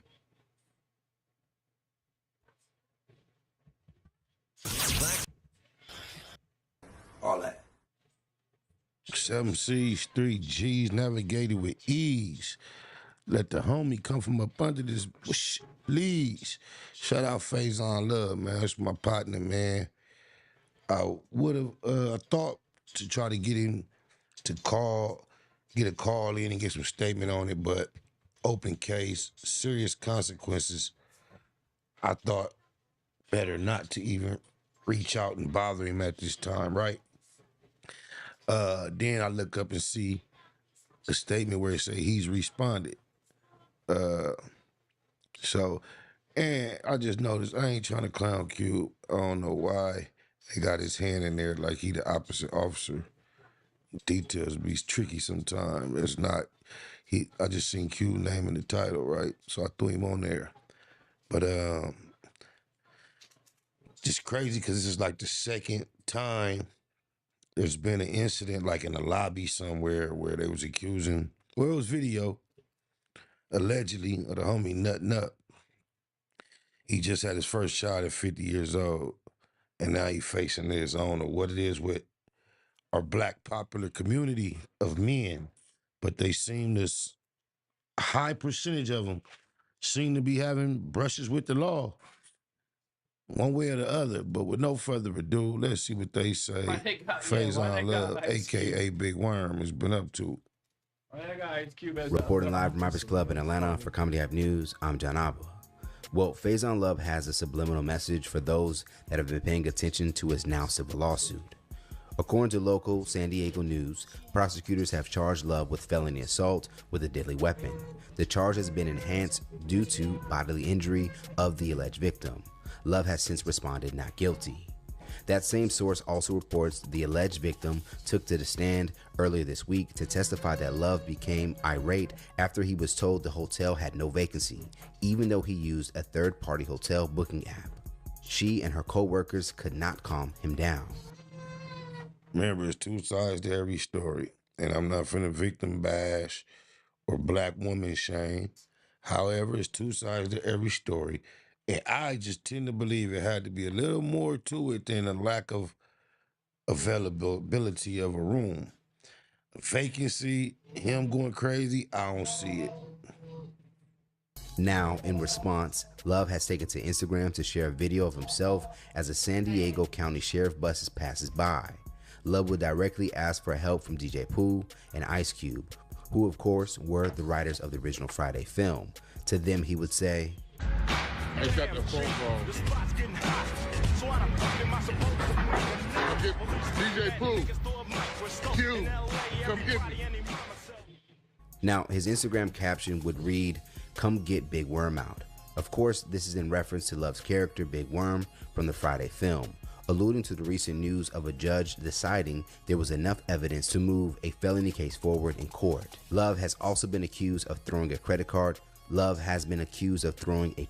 reader at the hotel clerk, which hit her on the side of her head. The judge's decision to move forward comes after nearly a full day of testimony during a preliminary hearing. In the original report about his lawsuit, it would read, Mr. Love was extremely upset. It was 0 to 100 real quick. He was repeatedly asking if we knew who he was. I then proceeded to say that was not enough. Mr. Love looked directly at me, pulled the credit card machine off, and threw it in my direction. That don't sound good. But perhaps, hopefully, they can show and prove his intentions was not to harm or hurt anyone, maybe just to damage the property, and she inadvertently maybe got struck by the object. That sounds more plausible than him trying to hurt this lady. I know this, man. I can't imagine him trying to hurt her. Yo, I got somebody better than DJ Ghost. Spider Look. What? Have you ever heard him? How about this? I would even say DJ Ghost got Now, his. she would go on to explain she went to the hospital a couple hours after and claimed she suffered a concussion, as well as lingering health problems, including a sensitivity to light. Now, after hearing this, Love's attorney, Mark Kligman, would... I ain't gonna lie, that sensitivity to light sound a tad smidget bit extra. Oh, my mama. point out the differences between her testimony and what she told 911 operators and responding police officers last August when the incident took place, which was the severity of her injuries. His claim is his defendant, Love, threw the credit card reader in between two co-workers, not directly at the woman. In addition, the two co-workers who attempted to defuse the situation along with the alleged victim stated they witnessed the attack. Here, Kligman would play back and reference body camera footage from the officers who responded that night to find out if both co-workers actually saw the card reader hit the woman or only heard the sound of it hitting the wall. That's what people One of them hear. would admit they actually didn't see her get hit. What should give the court pause is in the insufficiency of the evidence and credibility of the witnesses. I think there's quite a bit of motivation for her to make this up, to exact. I can't accuse her of that at all, but I tend to agree that it's a high probability that this could be what's at play. Oh, my mama. Exaggerate. Now, NBC7 San Diego would also report Kligman insinuating the alleged victim could be motivated by more than justice, as she filed a civil lawsuit against Love, seeking money for her medical bills, in addition to the physical and emotional pain suffered. As she filed a civil lawsuit against Love, seeking money, unfortunately for Love, as a result of all the evidence, the judge has now decided there is enough for probable cause and set the court trial date for January 2026. Love faces up to 7 years in prison if convicted.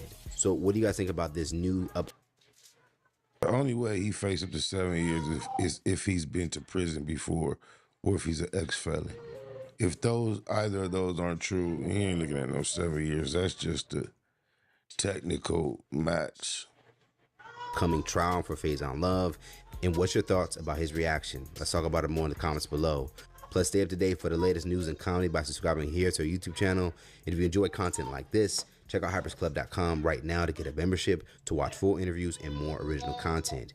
And if you have a story you think we should cover, send us a message now at hyperlerts.com. Reporting live from Hypers Club in Atlanta for Comedy Hype News, I'm John Abba. Smoke Odyssey. What's that? Damn right. Let's get high.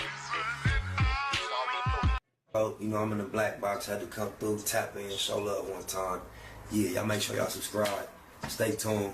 All that. It's the homie cook-up boss, goddammit, Cub Low.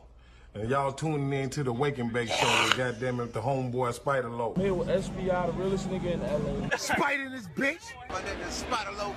Spider Low, nigga. Spider Low. It's Spider Low. Spider Low. Spider Low. Spider Low.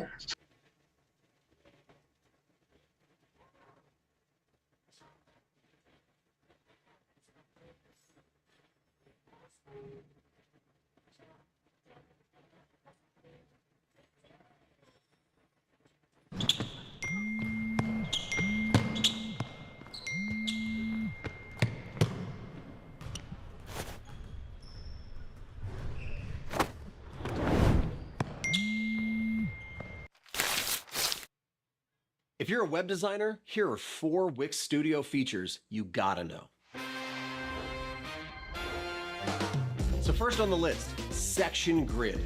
I'm talking about a revolutionary tool that lets you create your own intricate layouts, but still keeps it intuitive at every step. So you can split cells, create gaps between them, drag to resize, and swap them around. All right, this next feature has saved me hours of work. Responsive AI. You set up your design once, and with just one click, it'll analyze the section and automatically adjust the responsive behaviors for each element to fit every breakpoint. Another huge time saver, no-code animations. You can create unique brand experiences with anything from micro animations to rich, complex interactions and easily customize them for that fine-grained control. And all of this without a single line of code. And finally, we've got Text Mask. This is a great way to make your client's brand stand out. You can fill live text with images, gradients, or videos to make it pop. And it's optimized for SEO. So these features have totally changed the way that I work. Now it's your turn. Head over to Wix Studio to nail your next brief. Always can come through. Feel welcome. So this what I don't understand. How does a non-Pacoima guy knows what a guy from Pacoima does in Pacoima? So Spider looks at me because we go back to the juvenile side of the county. What the? You are now in the Black Box. Whoa. With Spider Loke, Most Easty, a.k.a. BJ Keyway, and the Google Gang. Let's go! Listen. Cheetah. Gratitude is the attitude. Show is a blessing.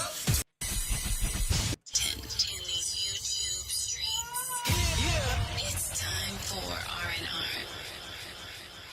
Nightwood and that hustling. Big shout out to my SPI, Spotter Low. You know I'm in the black box. Had to come through, tap in, show love one time. Yeah, y'all make sure y'all subscribe. Stay tuned. All that. All that and then some to the income. Y'all see the title. Shout out S. Wiggins. I'm trying to learn something on my mama. So with no further ado, let's see what these Mexicans and black hoods have been up to.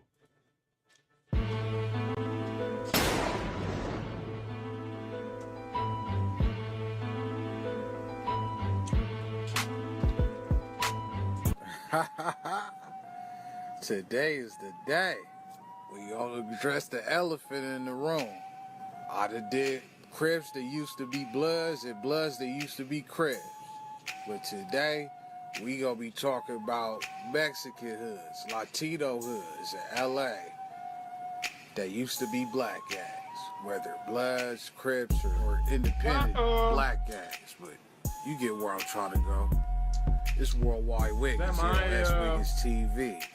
I do have some commentary on the subject, but I'm gonna wait till the end. Quick disclaimer, bro. No disrespect to the, Mexicans out there. This is just for, history lesson. Just, what we can learn. Get the tripping on here, bro. All right, so let's discuss these Latino hoods that used to be black hoods.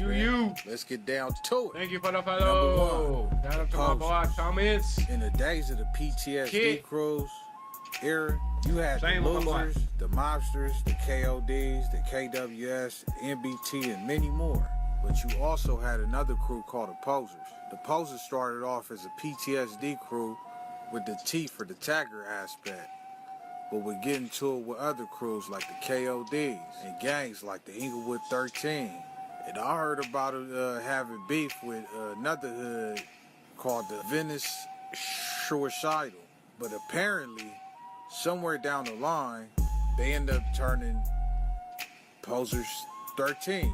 Trey said, Latino gang from the original Posers crew. Now, if you're not familiar with the Posers, they hood is not too far from the LAX. So the word is, they original members was black, or at least most of them, and they was out there doing their thing. But then they reputables start going to jail. Then they later made the decision, put the 13 on it. Trust it. Posers 13. I got a funny story about the Posers, bro. I was interviewing this dude. He told me he was from Posers, but he was black. But this was for like the crew days, the PTSD crew days. So after, we did a part 1, part 2, part 3. But after part 3, I get a phone call from the Posers 13, but they was sounding like black, and I was confused. They was like, hey, that dude is not from the set, bro. You know, we don't know him. But and as I continue speaking to them, they was like, yeah, we black, but we Southsiders. Yeah, and they told me to tap in with him, but I didn't been so long, man. I gotta log in with him. That'll be a hell of an interview, but I for sure spoke to him, for sure. They a Latino gang with a lot of blacks in it. All right, next. You got the Little Mobsters 13. All right, now, back in the days, it was a large influx of gangs that moved into Hawthorne back in the 80s and 90s. I even heard a rumor, which I don't know how true it is, so don't quote me on this one. But online, people saying the Hawthorne Little Watts 13, which is a Latino gang in Hawthorne, if you can't tell, they say they allegedly got their name because a lot of them migrated from Watts. You know, on the east side of South LA. Like I said, I don't know how true it is, but today we focusing on another Latino gang in Hawthorne called the Little Mobsters 13. Now, if you're not familiar, they located on 147th Street near Chadron Avenue. Now, this is all alleged, but it has been a long time rumored that they used to be a Crip gang back in the day. But later, put the 13 on it and became a Latino gang. Southside. Yup. All right, moving along. I spoke on this one before, but it don't hurt because you guys don't be paying attention no way. Shout to R2, my boy. The Pueblos, one of the oldest and reputable blood gangs over there in the Pueblo del Rio projects on the east side, Low Bottoms. Back in the days, before they beef, they had a real close-knit relationship with the 38th Street, a Latino gang in the Low Bottom. And the 38th Street is no joke, bro. Like, super reputable. You talking about traditionally reputable, bro. But anyway, one of the G's, like my boy was telling me, Ardos, one of the G's from Pueblos was saying back in the days, the 38th Street was so close with the Pueblo, they started something called a Chico Bloods. Okay, so they didn't necessarily start off as the Chico Bloods, but you know, I just thought it was an honorable mention. So if you gonna quote me right. But they had some things called the Chico Bloods. I hope y'all end up squashing y'all thing, man. You know, but we gotta double back, man. We got some more content, man. You know, we need to knock down. I'll let your boy. All right, next, the Dead End Locos. For those of y'all who like stay tapped in and you know my day one wig splitters, you know, steady logged into my content when I drop, you should definitely recall when I interviewed the big homie from Gray, Tiny, who was one of the pioneers of starting Dead End Gangsta Crips back in the day. If you didn't know, Dead End Gangsta Crips is a big Crip gang in the San Fernando Valley with multiple locations in Reseda and Northridge, if I'm not mistaken. They even in other places too. I just forgot the other one. And Dead End Gangsters is now a part of the 3-Pack Alliance with Wisset and OVG. In our interview, Tiny let it be known they had a Dead End posse out of Whittier, a lot of Mexican members. But eventually, they had to conform to the Latino politics. Check it out. What you would consider like some of the early days of the crews, the MBTs and the K-Dubs and all that, you know, because we was just Dead End posse.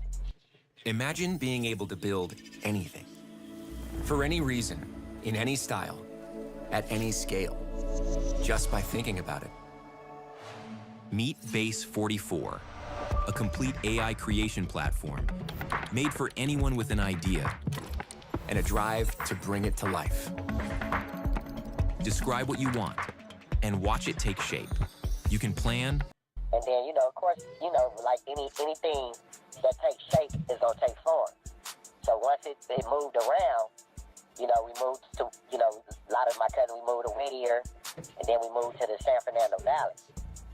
You know, like maybe 94 in the Valley, it was always Dead End posse. Don't, you know, never take nothing from that. Shout out to my older homies that still bang the Dead End posse, because it's really all one.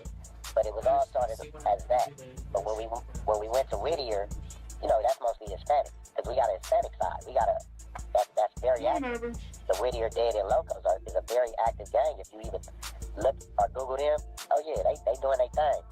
But we all started up under that Dead and Posse, you know, banner. But once, you know, like most gangs, like I said, once they warp into other things, you know, they gonna take on the 13 or Blood or Crip. You know, you can't just stay Posse or gangster for long. So the Whittier side, they dropped the P, they added.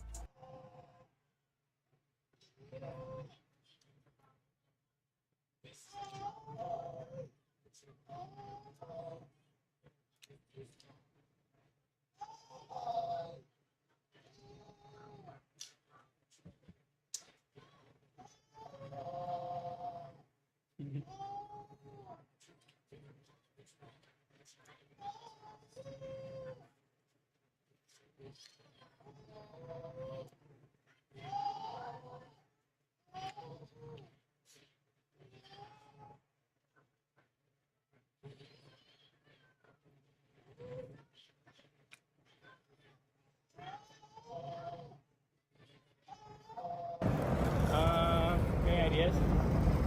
Skate that thing.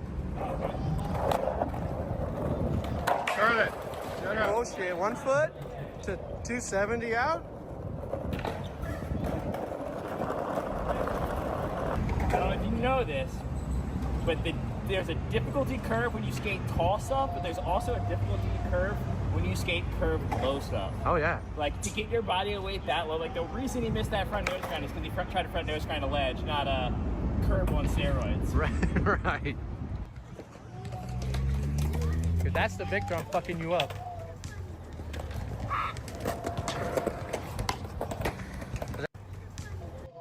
We're gonna do it in the back. Cause that's the Victor I'm fucking you up.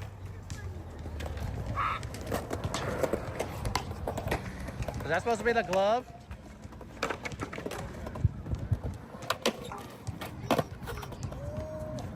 We're going home.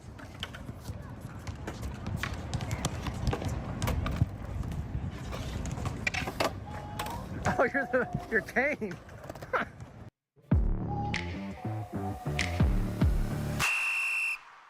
Janet, when's the last time you had a vegetable? Oh no! Are we doing some wrestling shit right now? What's happening? Get him. Here we go.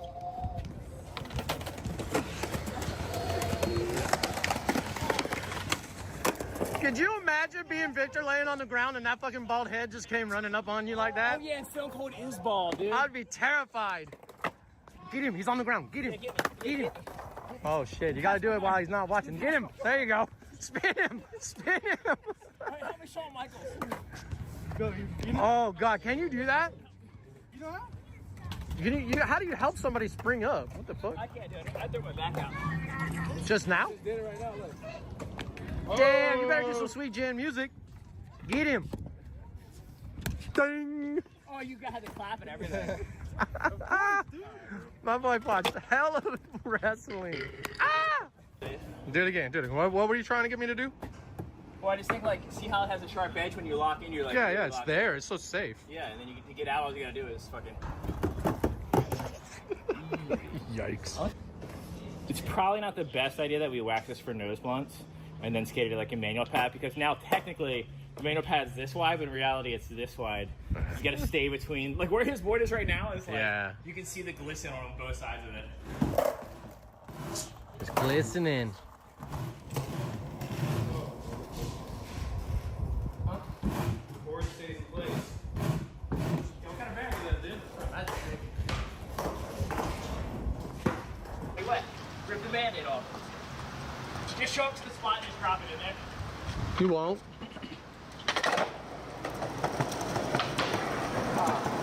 That's alright. Damn. That was a fail. Okay, do it, do it, do it, do it. I can. Do it, do it.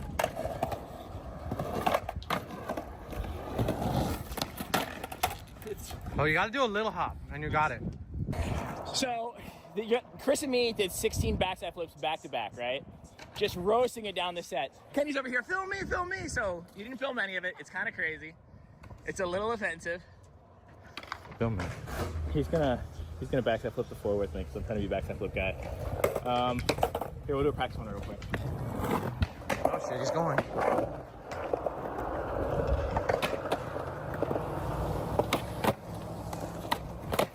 Oh, you're ready. Yeah. Is that ready? Oh yeah. I landed on it. You're ready, dude. Show me how to do it. Here we go. Here we go, Chris. Oh, right here's the time. Oh yeah, you're ready. Oh yeah, you're ready. I was the same as Dan's. No room.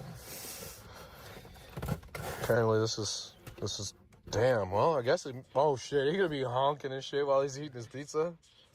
I think it's too hot to eat. Oh yeah, wait. Yeah, you want to let it. Some of these you want to wait for 10 minutes so that way the cheese coagulates.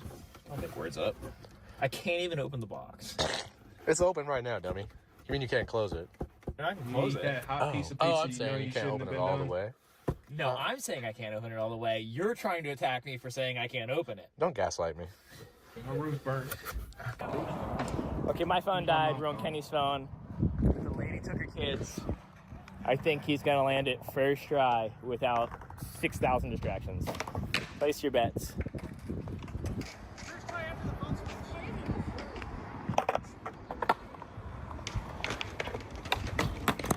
Went way too fast now. Here we go.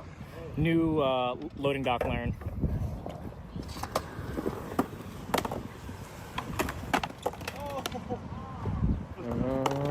Now what's in it?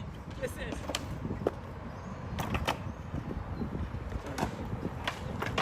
Oh! That shifted a lot. Yeah, dude.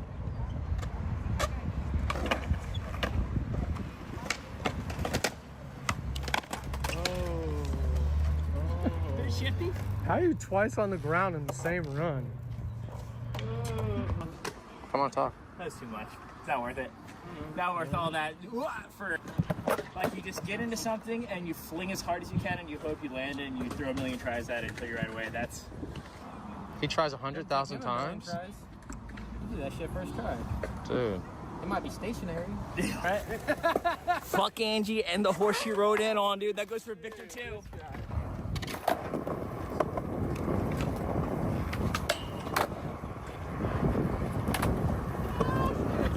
Excuse me.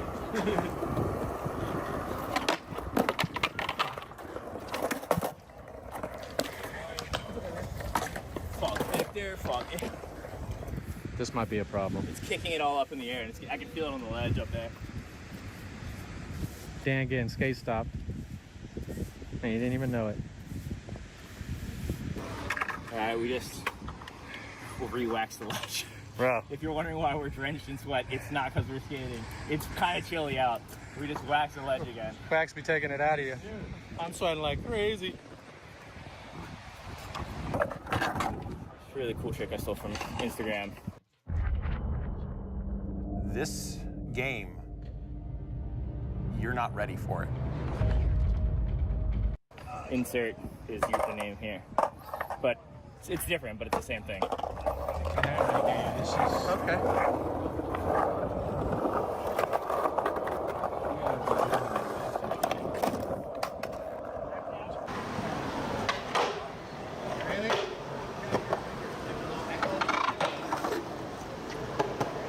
Oh, yeah.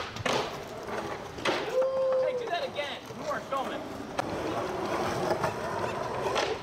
Yeah, it's just out of reach. If I had a little bit more face, it would work.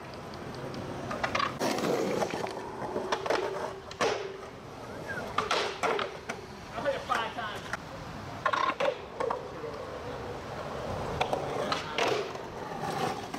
I'm trying to do the shit. Almost. Ah! Not really waxed for slides yet, huh?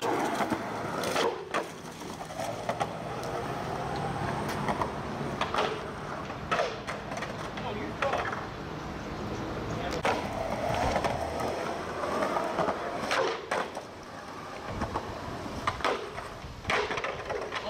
Touch the him throwing it in the water.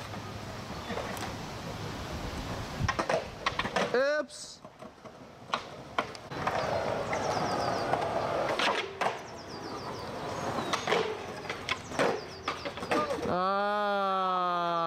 swimming.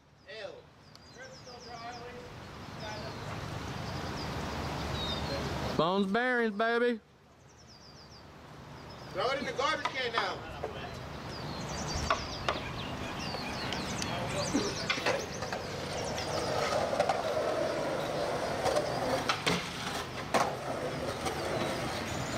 Accidental win.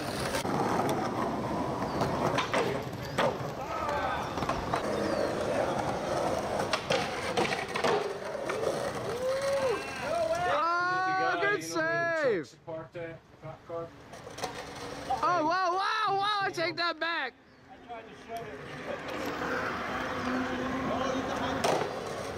Shoo.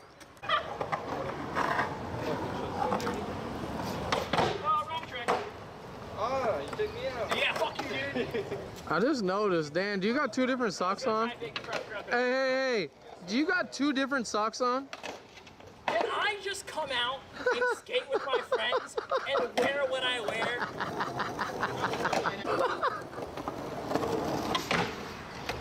Yeah. Come on, don't you dare! Wait, don't go in there. Hold on. Dive in. I'm finna dive in. You know that the orange goat? It looks like the orange goat with Raymond's legs. telling me that my legs are friendly good. They just drew white legs on the orange ghost, and that's Dan. You got Wingstop. He's talking to me, dude. He knows how I have that trick.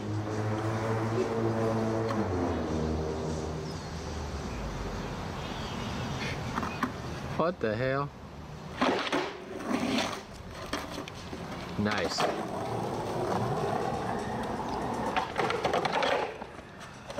Thanks, Jack. I know that transition.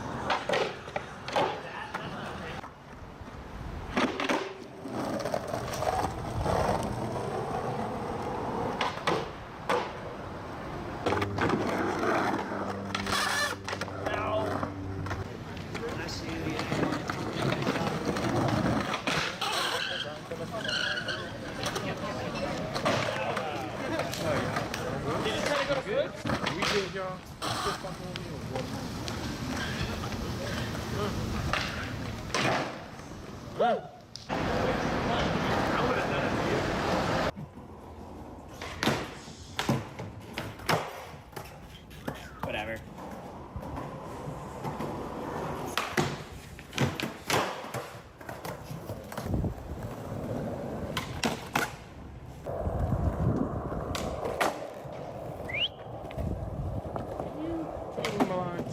Oh! Damn.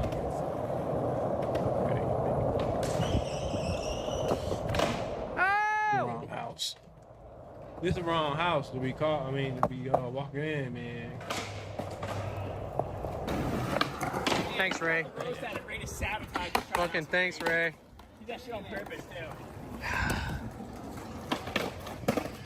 I did Ray not say. didn't want to see the other Ray get a clip. Thanks, Ray.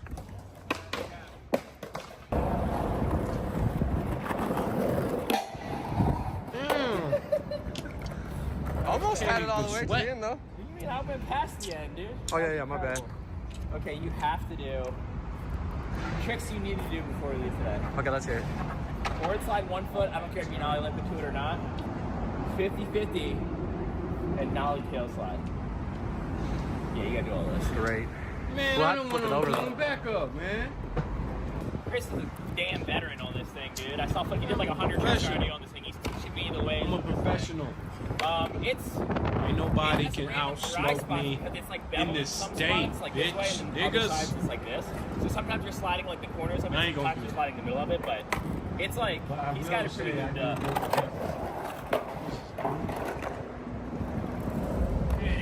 It's pretty fun.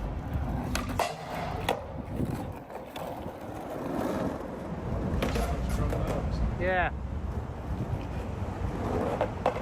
Sketchy. That thing is hard to skate. So on the original one, he ain't really. We watching Happy Gilmore. Can I stream that? Watching the Happy Gilmore and Got an idea. He was a loser in the first one, right? He didn't really have nobody. Just him. Really? In Happy Gilmore? That bitch, right? I'm getting that. They got married?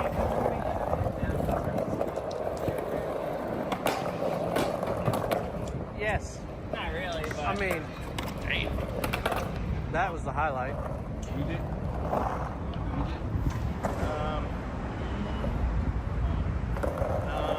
Kind of from water from the outside. Good. I feel like I'm not going to go off yet. That's weird. Lean in that baby. What happened? Trying to do another double tap. Do it.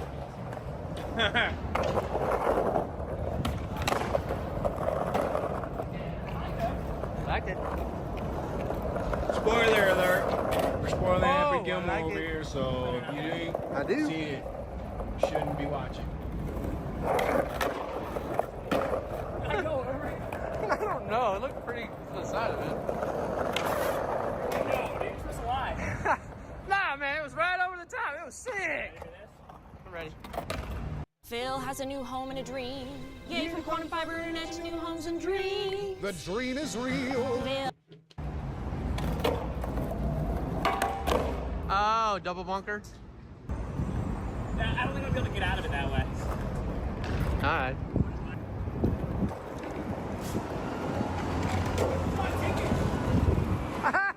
That's your ticket? Dan just found his parking ticket, or not parking, but his lack of registration Don't look ticket. at my information. Okay. My registration's You expired. guys just get a parking Yeah. ticket. Yeah, Chris is trying to get out of here. He's rich. There it was. Well, kind of. Even if I got the money to pay for the ticket, I get pissed. You don't pick with money, man. I already give you my money 4 times. We're never leaving. We're never leaving. This is gonna be the only trick I do today. Eldo for life. Dude, I just 3 hours of sleep, dude. I'm so like unfunctional. It's kind of how that works. Sometimes sleep ain't it. Oh. But like, you be so excited. All right, for realsies right now. Come on. You be down. Wait. No, you need to promise. You're the one doing the skating stuff. And Matthew. That's the thing I gotta work on. Yep. I approve that. It's like too mellow. It's like that magnesium. You just gotta go. What? Boy. Kenny, film me. Kenny. Oh shit, I don't know.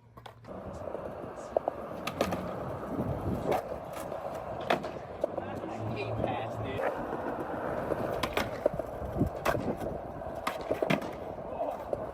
Gentle. Nice.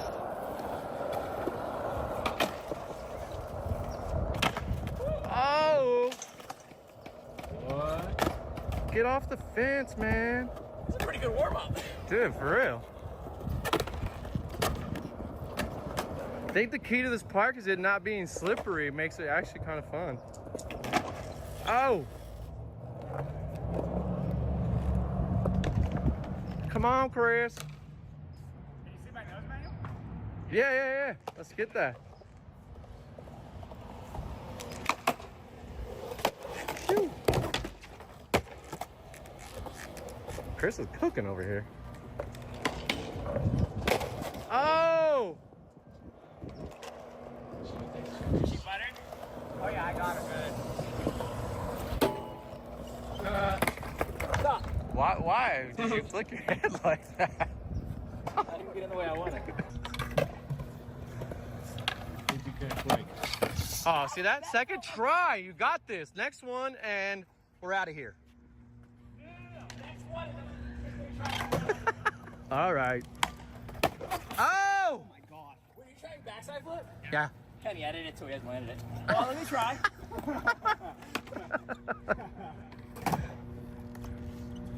I don't know if I've ever even tried this trick before. This is crazy. Dude, nobody has.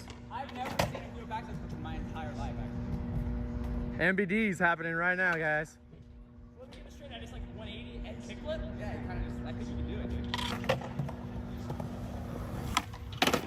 Holy shit. My foot was set up for heel flip almost. Holy fuck, that was wild as hell. When you... I was like, wait a minute, he's going big spin. What the hell? It looked like it was your first ever time. Dan and Kenny, don't put that in the video. Yeah. You're making yourself a note.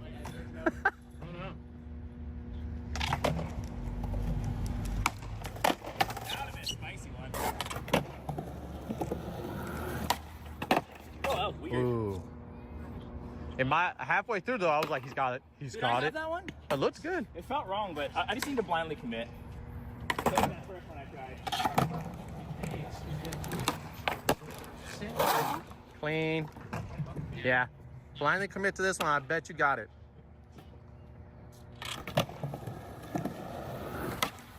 Oh, bad flick. I wanted that back to back. I know, me too. I'm learning, dude. You're learning, buddy. Look at you growing up. This is the record for backside flips for me, 5 staves. Yeah? And it's a big 5, so basically. You're living on the edge right now. Alright, let's do this. Do another one? Yeah, we'll do this.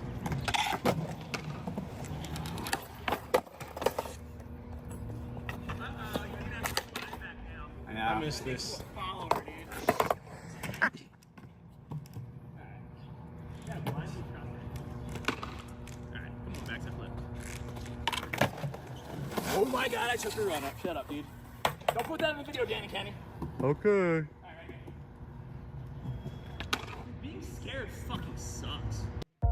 Knockoff drugs like compounded semaglutide are not approved by the FDA.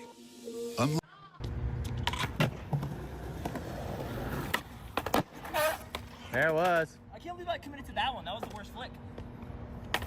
But it was there. But if I can commit to that one, I can commit to all of them. Yep. Just think the ground is soft. True. Alright. Do this back to that. Should I have you Gilmore?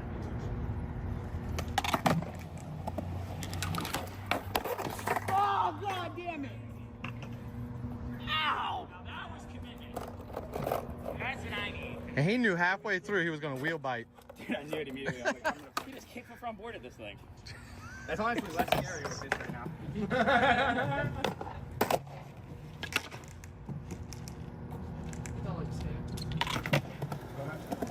Yeah, right. Like the original. Feels good to stick though. Like I feel good about these tries. Oh yeah. It's also like we've been skating for a few minutes. I'm warming up now. Got a faster stairs. Yeah, we literally just got here and they went straight to chucking. I like that.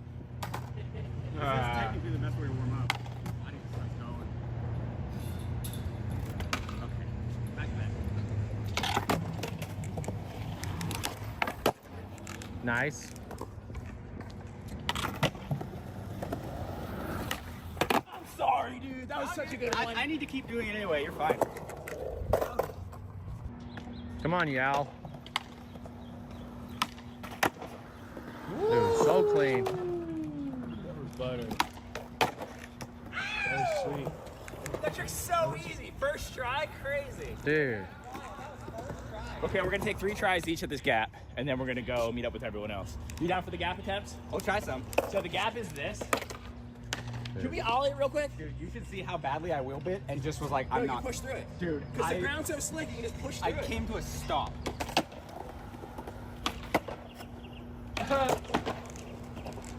It's a legit gap.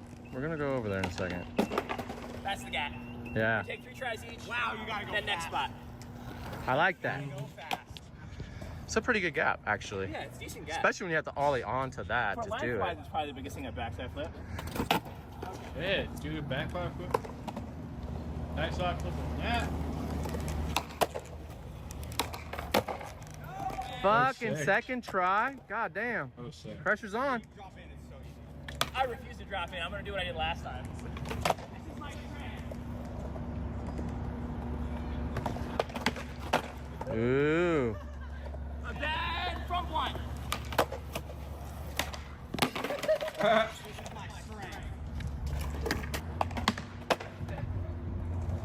Didn't realize he's going right then again. Ooh, that was scary. Oh, it's fun to try though. All right, I got one more of it. Oh! By the way, he didn't hit his head. That also? Yeah, like that. Trying to choke himself out or some shit. I don't know what the fuck he's doing. This is 3rd and 2? Trying to choke himself out or some shit. I don't know what the fuck he's doing. It's racing. Did you forget your watch? Did you really? Oh. You can't keep track? Oh, why? Oh, I thought you were like showing me the watch for a second too. I was like, why are you lying to me, man? Well, last try. Here we go.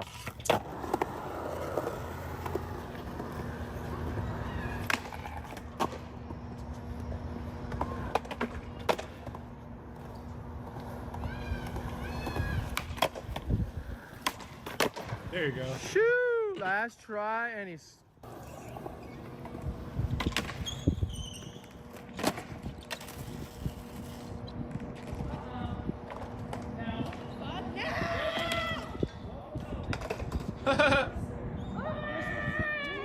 Streets love Dan. Dan love the streets. I think Dan just met someone.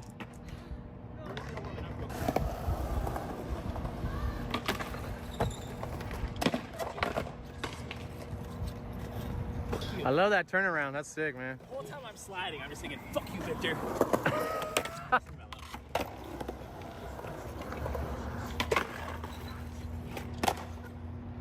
That was nice and mellow. She didn't agree, but that's cool. Yikes. I love it when people are honest with you.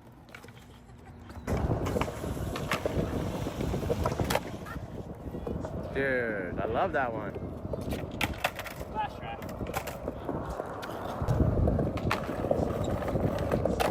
I can't do this for today.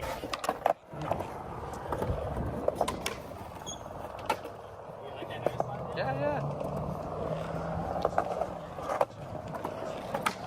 Oh my god. Dude, you look like you're gonna hit the wall.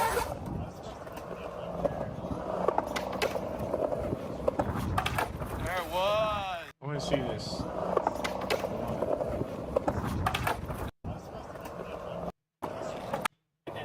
Yeah, yeah.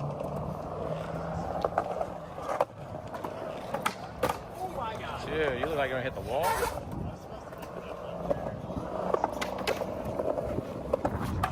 There it was. Woo!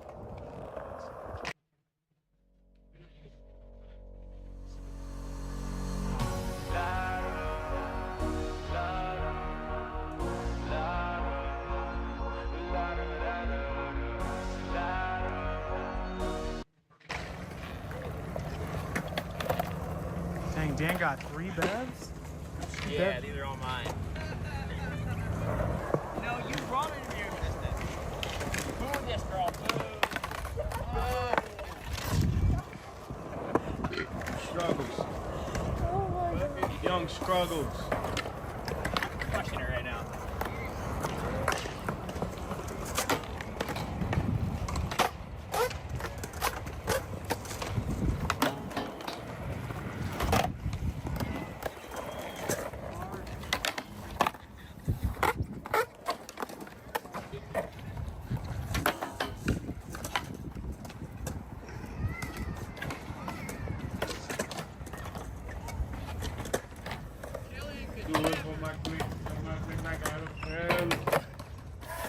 Dude, Boosters could never, dude.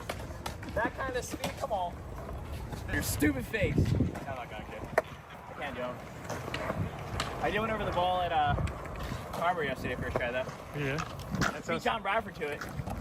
I beat him to frontside flip, then I was like, pick a different trick. He said hard flip, thinking. He was thinking, that's my weakness, but sometimes I get lucky I can actually hard flip.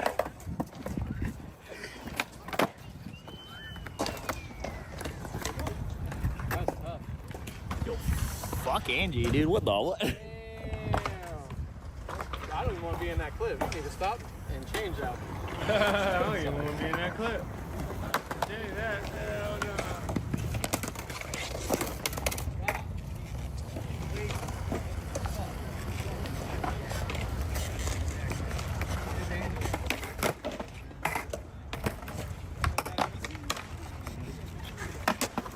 Manual?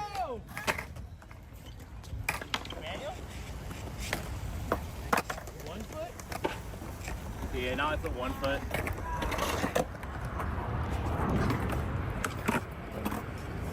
Damn.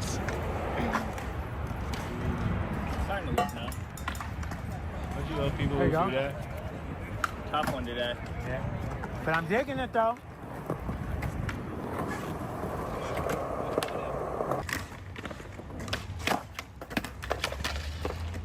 Oh, shit. No way. What'd you do? Sticker's upside down.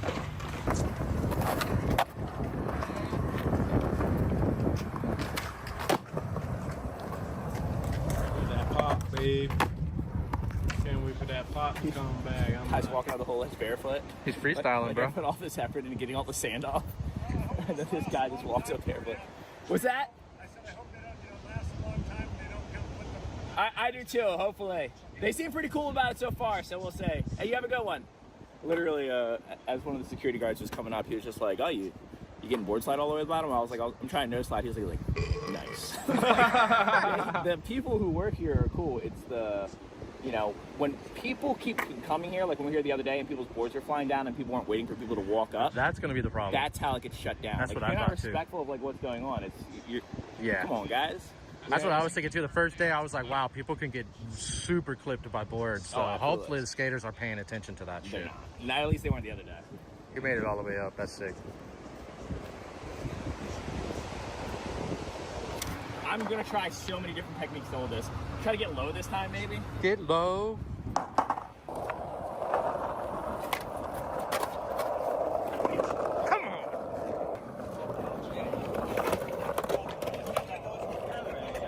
Yeah.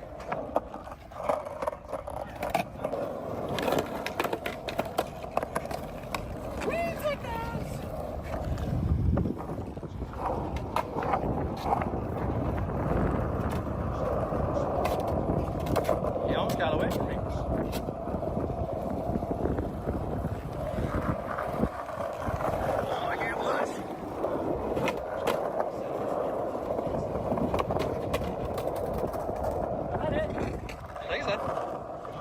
Let's look back and watch. We said don't look and get.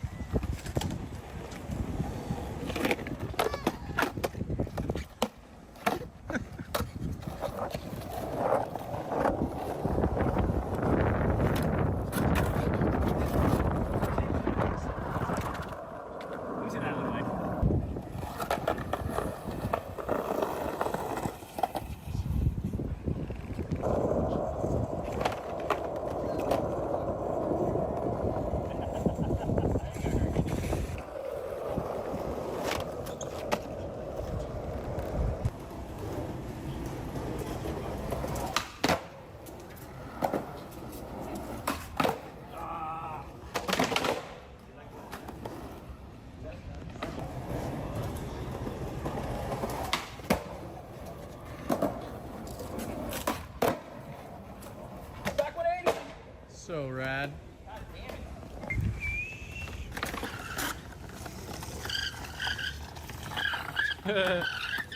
Shit.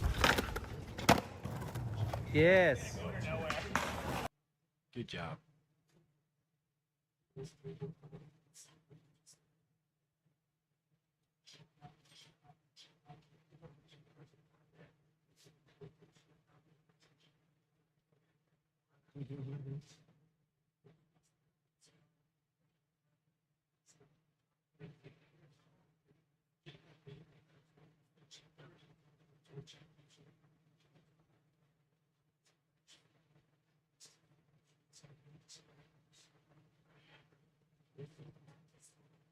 So wait, what is a happy Thursday though?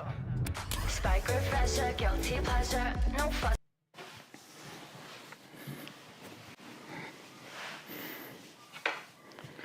Let me see. We're looking okay. We're good. Okay, so we're back with one of these. Haven't done one of these in a long time. Tips and tricks. I'm gonna try to relay information. I've been on the road for a long time, and especially over the last few years, seen a lot of different types of surfing, surfed a lot of different types of reefs and waves, surfed in a lot of different types of crowds. So I'm gonna do a series on a couple more tips and tricks type of things, spread these out throughout as I'm still chasing and surfing these waves on the slab tour. I realize there's probably a benefit of all this knowledge I have from experiencing all these different aspects of surfing and cultures and reefs and waves that I could probably pass on to some of you and hopefully give you a little shortcut, make you more efficient in your surfing, or just find something you find interesting. I think a good video to start with, probably something we've all dealt with, is catching waves in a crowded lineup. And we'll go over a few different aspects of what that can be like.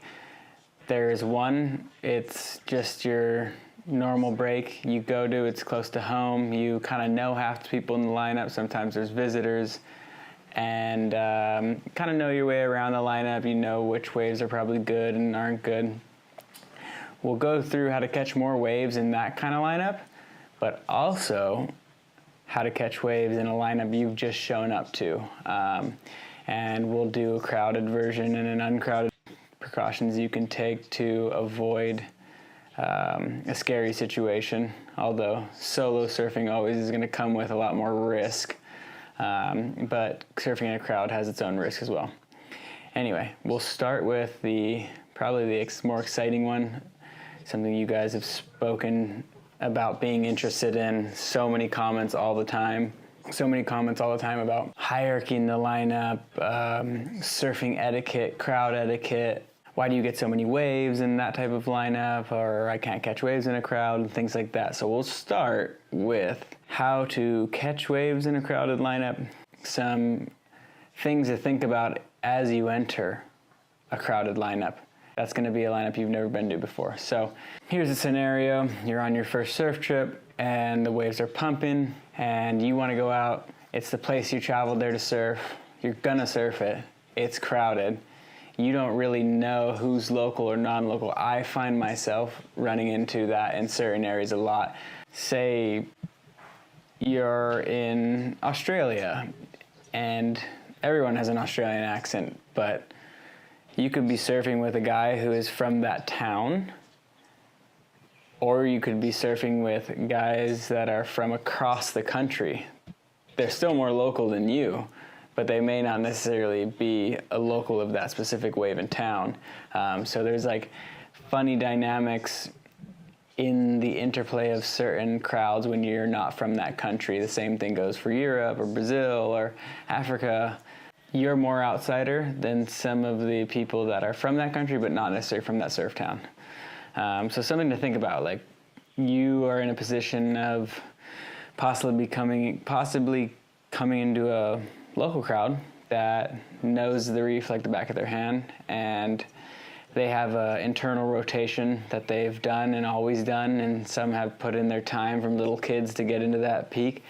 And so the first thing I do when entering a crowded lineup, if it's about 10 people out, I'll try to say hello to everyone and just be friendly. Let them know I'm not some uppity pro coming in thinking I'm going to paddle straight out the back and around everyone and take the first big wave. I just say, hey, everyone. Or individually go up and shake hands with people even. If it's like 10 and under. Anything more than that, and it's just like, it's a little too much. You're going to be shaking a lot of hands, you're going to be drawing like almost too much attention, and it's going to take time, and you're better off just not going there. If people look at you, wave and say hello. But what I find is I don't paddle and sit myself in the center of the pack. I don't paddle and sit myself outside of everybody, even though I can probably go on the next set, like as far as like I can go sit in the position they're sitting and I'm able to catch the wave from there. That doesn't give me a right or reason to do that. And of course it's a new reef for me, so I want to learn it. I've probably watched it from the beach. I got the gist of it just from that. I paddle out, and like I said, if it's 10 or less people, say hello to everyone and immediately move to the inside of the entire pack. And if it's more than 10 people, I'll maybe wave at some people, or I'll just paddle out and sit on the furthest inside of the pack. And for the waves I'm surfing, it's... When your kid is hurting and there's nothing you can do about it. A great strategy because it's usually big open ocean swell sweeping in and hitting a shallow reef. So when that's happening, it's a smaller takeoff area. There'll be some locals sitting on that small, perfect takeoff area, and they're in a rotation among themselves where they're waiting for the best waves. They know what the best wave looks like. They are trading off in a priority between each other. So they are often waiting longer than would normally be the case if you were, say, under priority like me, which any wave that goes under that crowd is free game for me. Nobody's going on it. Nobody's looking at it. There's so many times I've paddled out, and maybe I don't get the best wave of the session because those guys are sitting there and they're doing that and they're waiting for that very specific wave, but I catch 5 times as many waves and have a great session, have a totally fun time because the wave is new to me. Any wave I ride out there is an epic experience. I don't have the years of built-up experience at the wave where I feel that I need to be on the best wave of that day, and I even know what the best wave of the day is. Like, I know because that's how I feel at Pipe. I paddle out, I know what it's capable of, and I know there's an internal rotation between that top pecking order out there that I can be a part of, and if I have my turn set out of that 10 or 15 elite level guys, and it comes up and it's my turn, I know I can get a really crazy wave, and I'm just not interested in the inside double ups because I've ridden so many of those. But when I go to a new place, it's like, oh my gosh, I'll ride anything. Like, I'm so excited to be at a new reef and surf a new wave that every wave is exciting to me.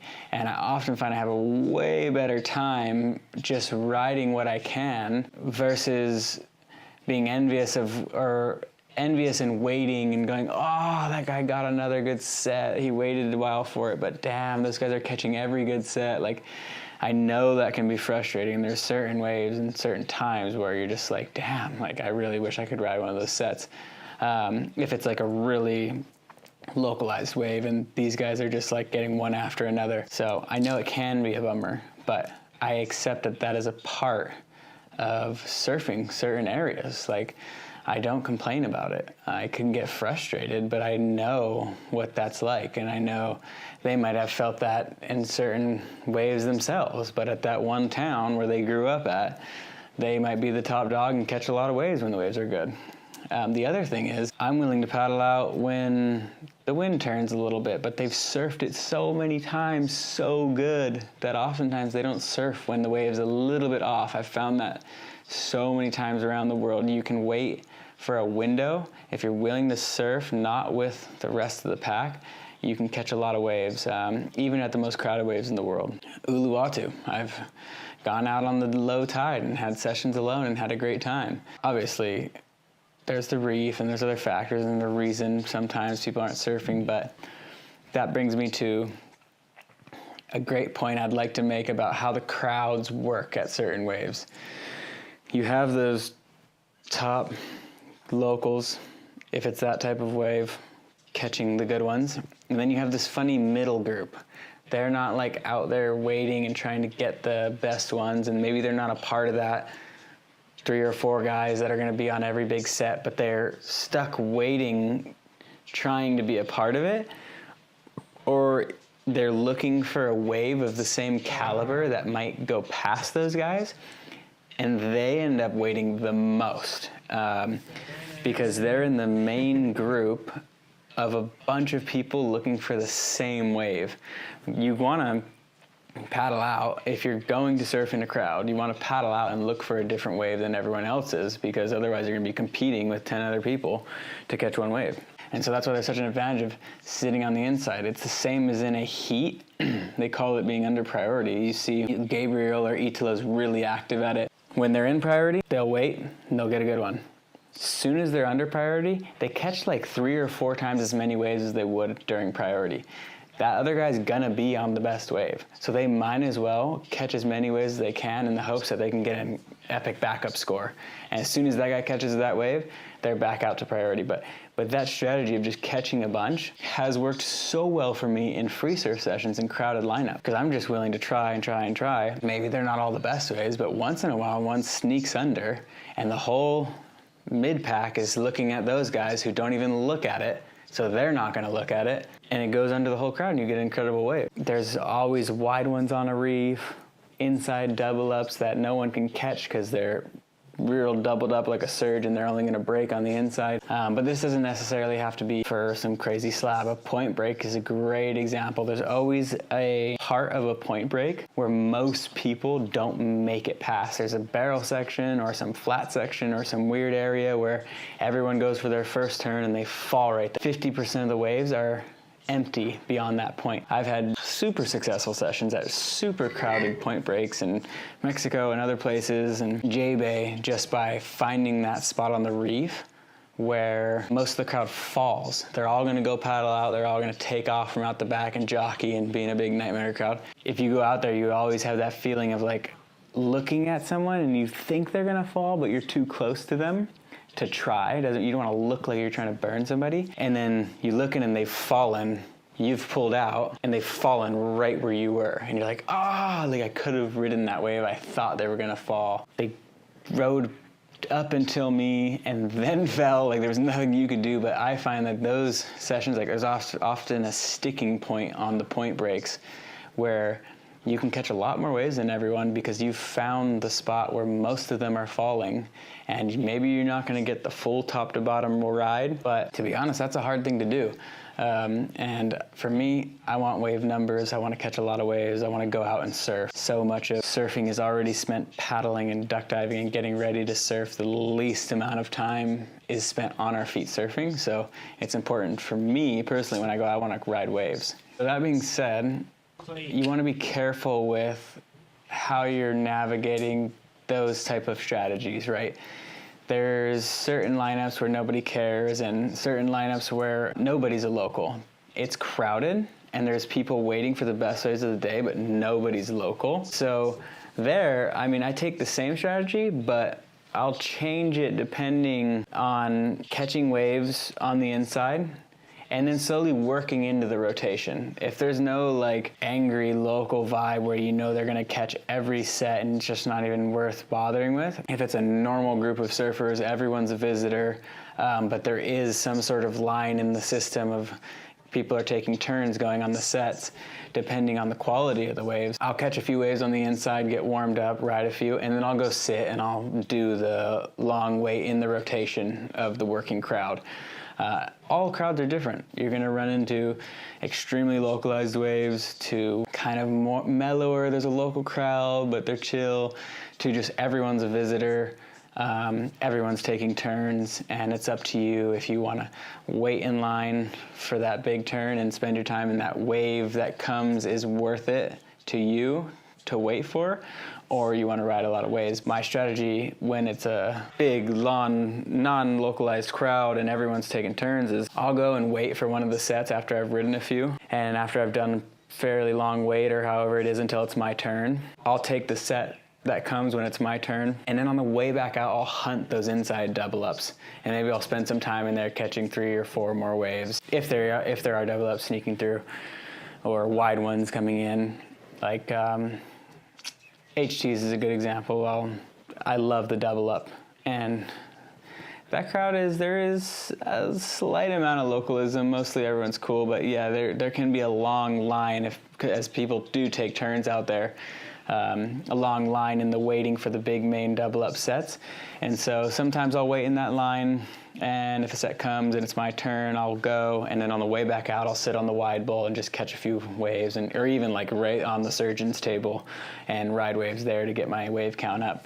And that can be repeated most places that have a crowd type like that, where you basically want to just maximize your wave count without pissing anyone off or being disrespectful. You don't want to disrespect a local crowd for one, but you don't want to also just disrespect other surfers. Even if you're all visitors, there's no point in making yourself an enemy of the lineup. And surf etiquette is a real thing. You want to have respect. I'm sure at some point I've probably pissed someone off somewhere. But I like to think it would be accidental. I'm pretty careful about it, and I do wait my turn.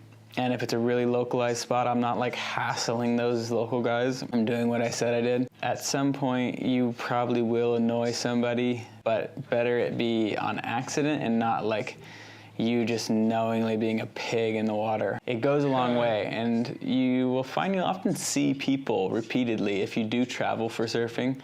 You will see the same people in different areas because they're also traveling for surfing, and so it's important to make good relationships. And I've met a lot of great friends over the years from surfing sessions like that, and not with just other pro surfers, with totally average surfers.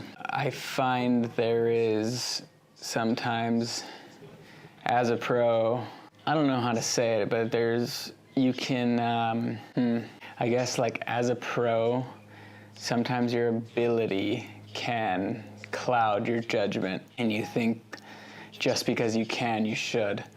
And I think that's something I try to be super careful with. Just because I can take off way deeper than you, maybe I shouldn't go paddle around you and do that. I will say though, on that note, if I paddle out to a wave. Imagine being able to build an app with your name on it, just by thinking about it. Meet Base 44, a complete AI creation platform. And the biggest, heaviest ones are going unridden continuously. I will probably at some point in the session go and try and get one of those. And sometimes that means me positioning myself in a way that I'm deeper or more outside, or deeper or more inside, or just placing myself where I need to be. But I only really will do that, like paddle deeper than a crowd, or when it's obvious that no one there is willing to go on that bigger, heavier wave that comes in. And that happens all the time. Like, not everyone is chasing the same type of wave I'm chasing. And so sometimes I paddle out and there's the medium ones that everyone wants. And then 3 sets come in a row and I watch none of the guys waiting, and it's their turn and they're up. None of them even look at it. They don't want a piece of it. Totally fine. Better to know your range and know the wave you want than throw yourself over the fall because you feel you don't have the ability or something like that. And so when I do see that and I see, okay, that's 3 sets that I've seen these guys just not even look at, they don't want that wave, then I'll go and make an effort to catch one of those. And usually there's no problems. They're just like, hey, we're not looking to go on that. And so you can have it. But I definitely don't do that off the bat. You want to show that I've taken a look.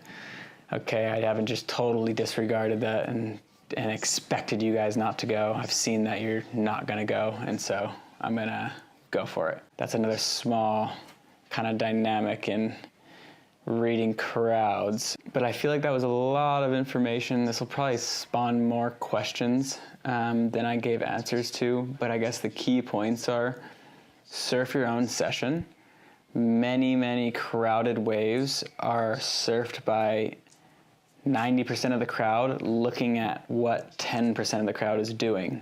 And so that 10% is probably going to be on the best waves, and the other 90% are watching what they're doing, hoping maybe one will go by them that is of equal caliber that they're waiting for. So it kind of causes a stagnation in that type of lineup, and there's just so many that sneak under all those guys because they're not seeing the main locals look at them, and then they're not looking, and then they're going under, and you have me scavenging on the inside. Now, sometimes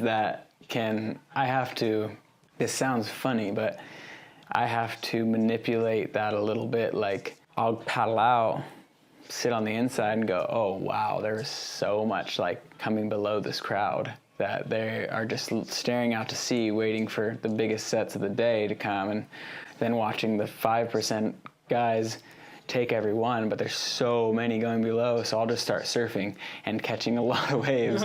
And just, if you're a surfer, you're looking around at who's riding waves, it'll draw a crowd in because they're like, fuck, I'm tired of sitting, I'm gonna go sit there. He's catching all the waves on the inside below us so that they all move in. I have surfed waves where if it's 10 guys, 5 to 10 guys, wherever I'm catching waves, they might move over to try and surf, or say I paddle way up the reef and I'm surfing a part of the reef that they don't usually surf, then sometimes they'll come up there because they've seen me ride a few waves and I'll move back down to the bottom. And so if you make it look fun, you're probably gonna get some visitors out of that main crowd. And sometimes it works to your advantage because you move on out, but not always. Those are just like subtleties for sure. Surf your own session. Read the reef and the water and the waves for what you're looking for. And don't base it off of what the mass crowd is doing.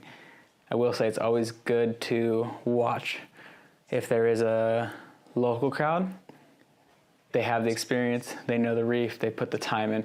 Watch how they move, where they're sitting, what they're doing, because if you get a chance to surf that wave on maybe it's a little windy, but it's still sick, you can kind of see where that main takeoff was and replicate that. It's also good to know where if they're avoiding things, if they're paddling out a certain way, those are things you want to watch for as well because they know the best way. But other than that, I tend to paddle out, new wave, new crowd, start on the inside, read the lineup, read the wave, read the crowd, catch some double ups, warm up, get a feel for the wave, kind of base my session off that. I definitely don't paddle out, start at the point, the top of the peak. You wouldn't walk up to a coffee shop and go straight to the front of the line. Unless, of course, it was your coffee shop, which that happens in surfing as well.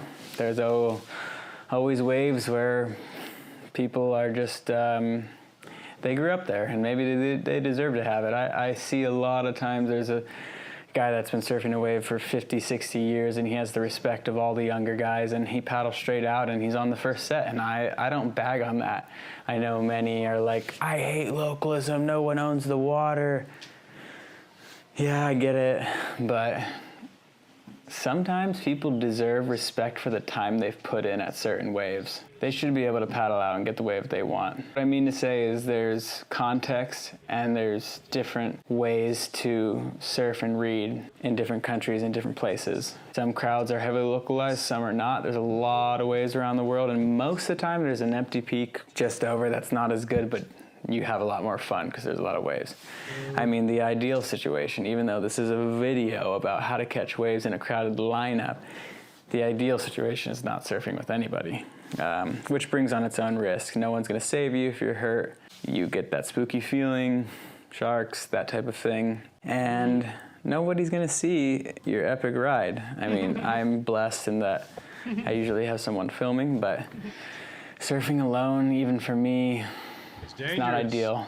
Better with a buddy or two, and past 3 or 4 starts to be an actual crowd. But yeah, I think I'd rather surf with like 2 or 3, 4 guys than surf alone. It's just more fun, it's safer, and I love to push off of other people, especially if it's like some buddies of mine or someone willing to push on the waves I'm pushing on, then that excites me and I can push myself. But even if it's just average surfers, I love seeing people get waves that they feel are pushing their own limits, even if they're just an average surfer. And I've surfed so many sessions around the world where somebody was like, I'm just out there having fun, and they're like, I just got the wave of my life. And I'm like, that's insane. I wish I could reset like my comfortability and tolerance so that I could go out on any old day and like feel that feeling of like the ride of your life. Like, it's just, when you see someone else get that feeling, I get so fired up because I'm like, I know what it means to feel like, wow, that was the best ride I've ever had. And anyone can have that ride at any level. So everyone's enjoying surfing, beginner, average, or pro. And yeah, everyone has to deal with crowds now because everywhere is pretty crowded. But deeper thing for me personally. Scientists found a link between your inbox and your cortisol levels. Yeah, your emails are literally stressing you out. What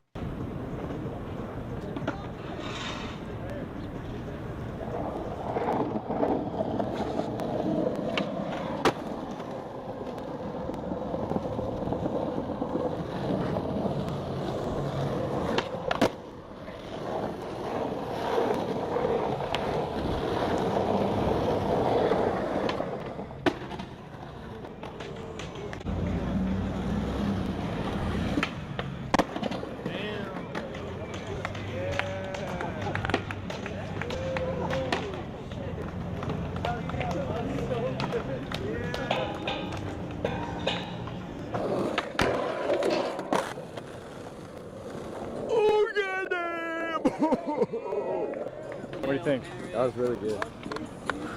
I like that. Perfect. Holy shit. Let's see that. I guess the no slides of 70 like helps. Ah! Thanks, I appreciate it.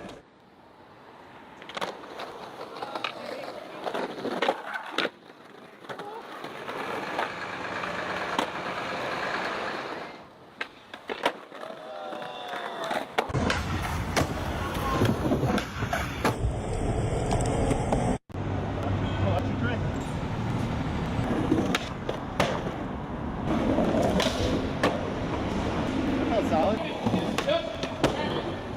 did my skill set. Got a little stretch. Sean Young. I skated my whole life. Oh my god. Like you're kicking down 13. Jeans, white t-shirt, Americas. I mean, man. Yeah. And Reynolds, dude. Oh, that's a wicked leg. That's a real, that's a wizard, man. He's a sorcerer. He's a sorcerer.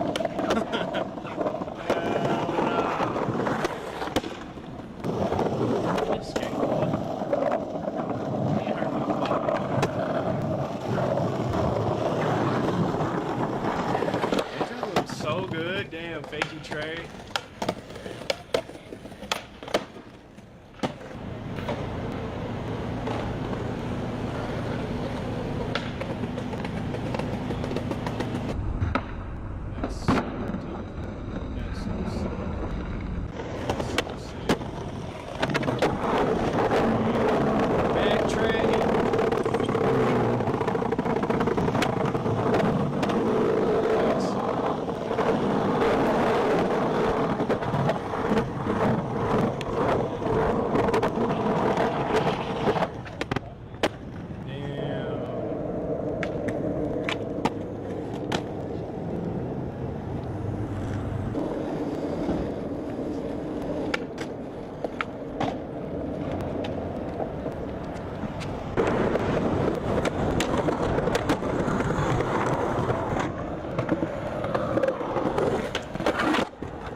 Like my new fire wheels?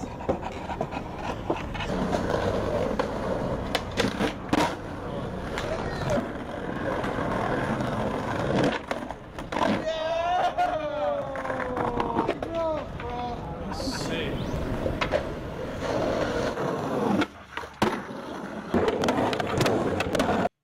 Let me tell you guys a confession. I've always wanted to skate like Andrew Reynolds. I've always wanted to skate like Andrew Reynolds, man. Fucking love Andrew Reynolds, dude. The fuck? America? Baker? The fuck, man?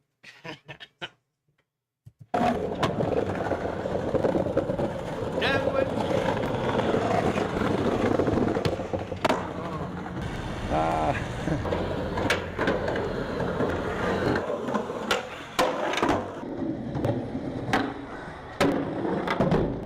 Same old phone? Nah.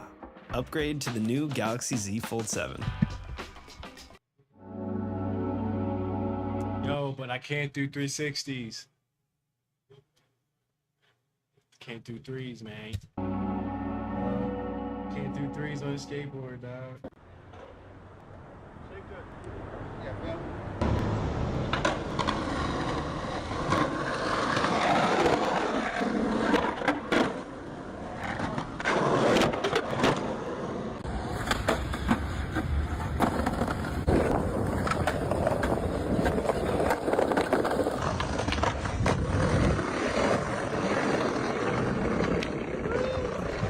Don't be scared. Okay, go. He got it. It's alright, I did it already. Go get you some fucking a shot. Alright. Alright. Free money. Damn, $7. Thank you. Money. It's not amazing. Thank you. Hell yeah. Oh. Hell yeah. See? Andrew Reynolds for the people, bro. Andrew Reynolds is for the people, bro.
We got a little close there.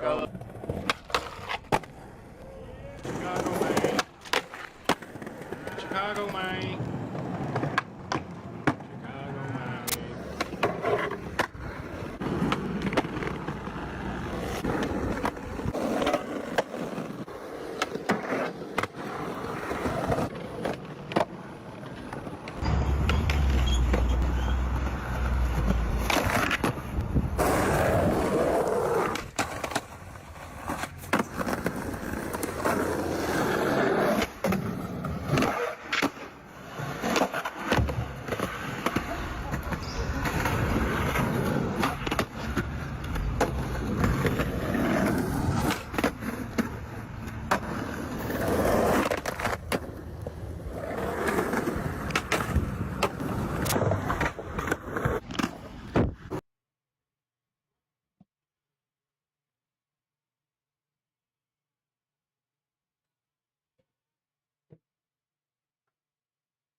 That's funny. That's funny.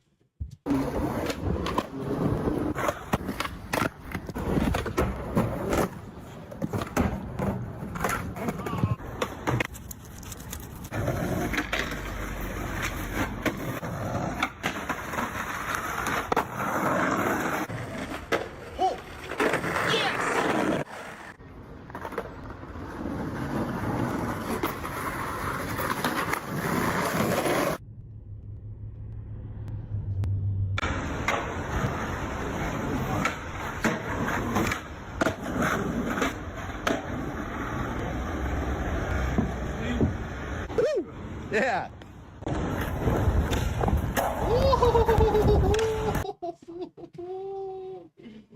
Oh, it's the only reason you fuck with banks. You can ollie higher.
Yeah, dog.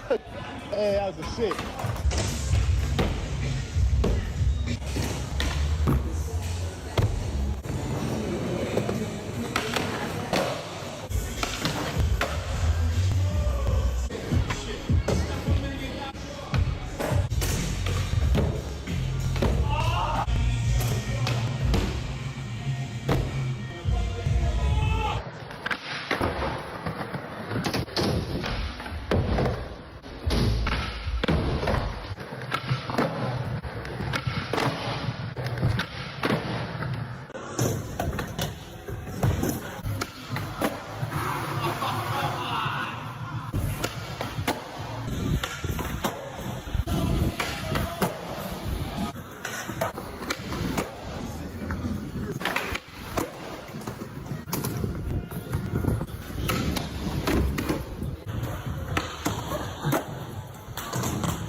I love this journey because progressively, he ran through the streets and now brought it to our park atmosphere. That's how it really be for skating too. Like, unless you're just vert god or a street god, you just do one of them. But how I look at it is like, you work on your ollie. Every trick is stemming from that, and then you're supposed to transfer all those tricks into transition and gaps and banks.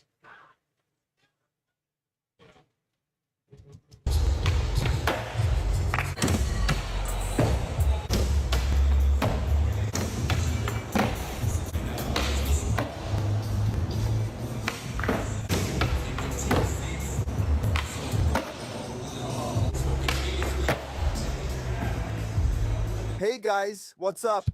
Today I made a full edit. Good for you, bro. Damn, I shouldn't like this shit.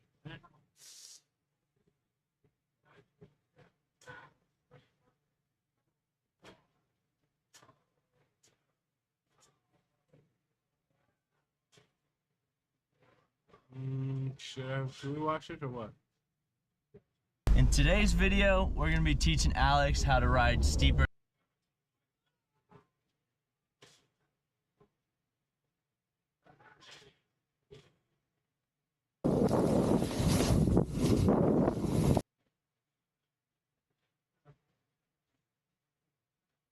Definitely don't do that.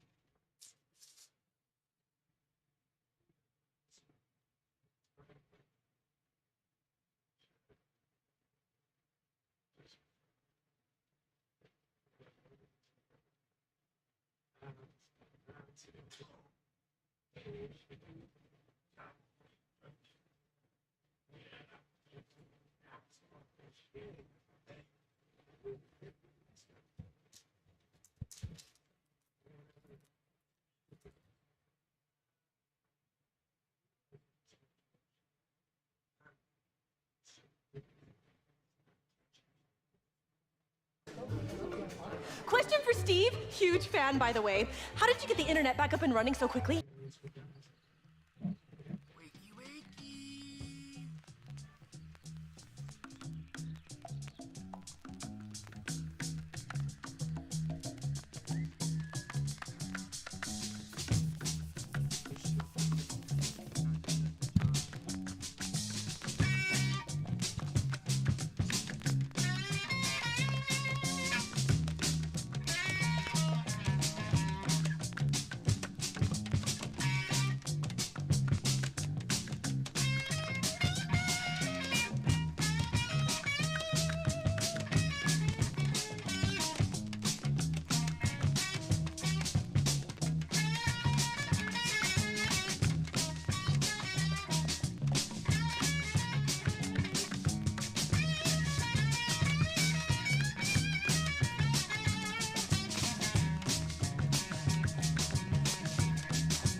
Oh, she's like, oh, I ain't paying attention, man.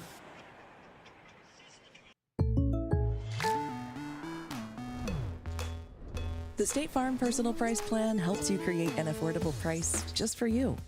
Call State Farm agent Roger Mangan.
Alright, god damn it.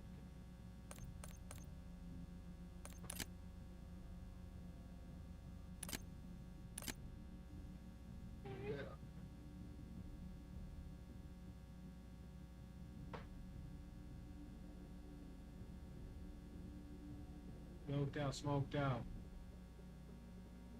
Oh man, I've been great, man. My bad, bro. Missed your chat, bro. I've been smoked out, loped out, man. Man, I'm a father now, man. What you been up to, Brian?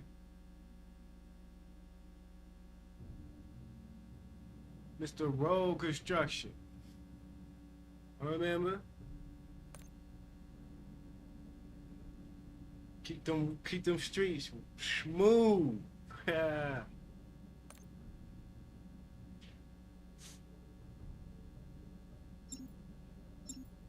Yo, I twisted my knee up recently, man. I've been down. Staying positive about this whole recovery, man. I got surgery down no, not Monday. Surgery on the 11th.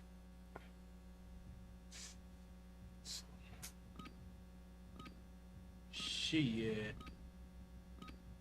I'll be looking at my damn phone on screen, bro. Shit gets you in trouble. Check your gear and weapons.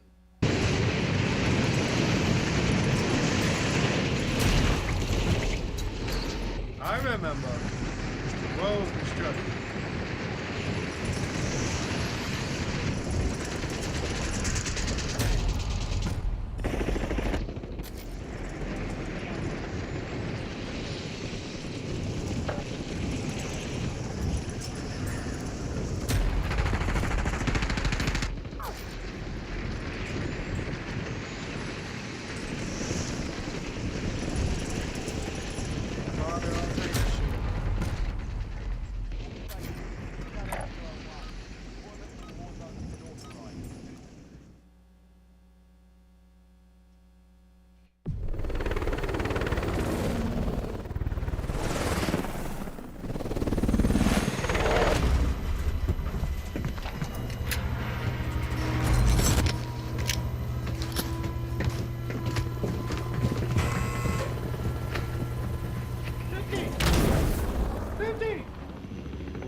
Yo, 50, if you looking for some,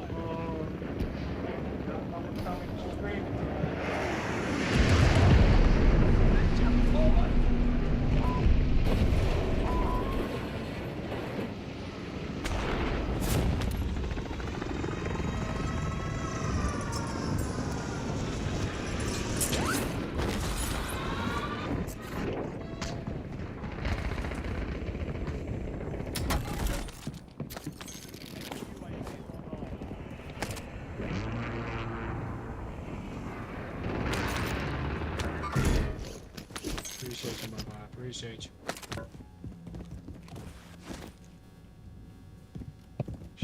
Okay.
back on station. Good work.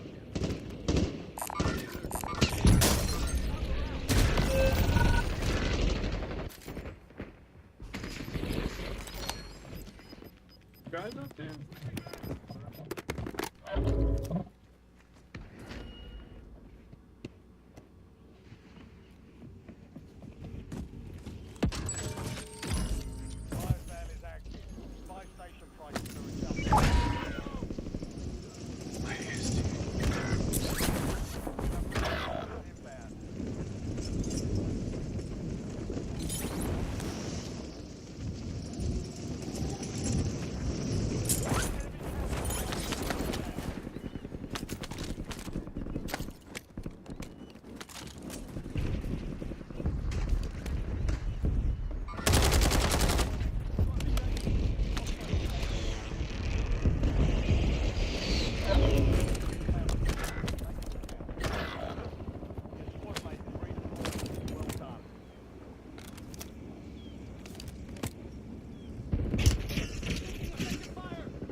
Motherfuckers.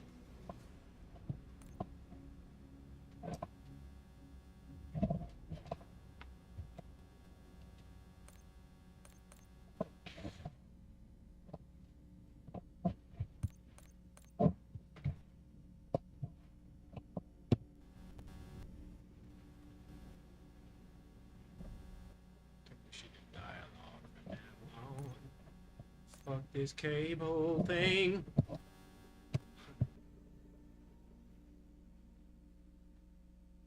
This cable's fucking me over.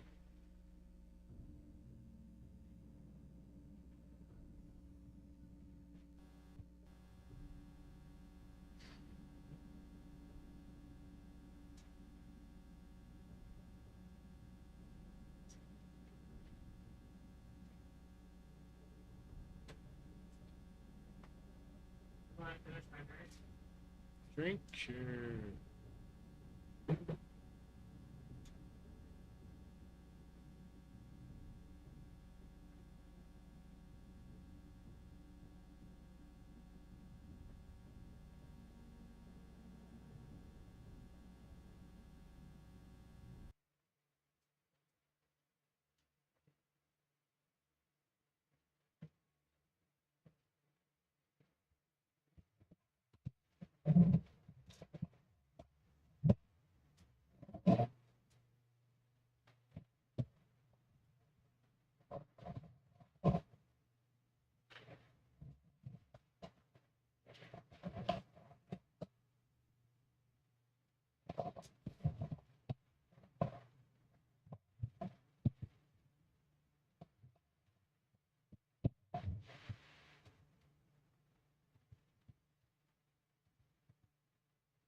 Show, like I knew.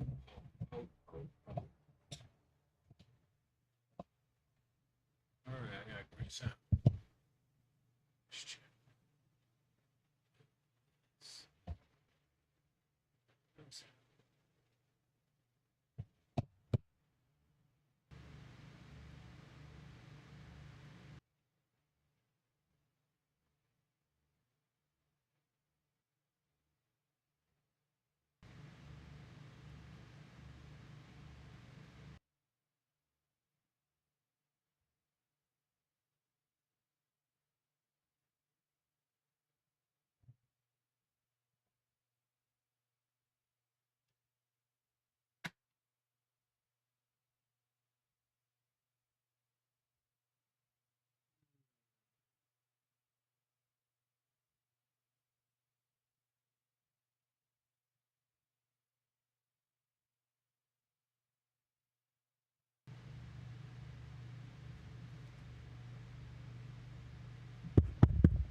man.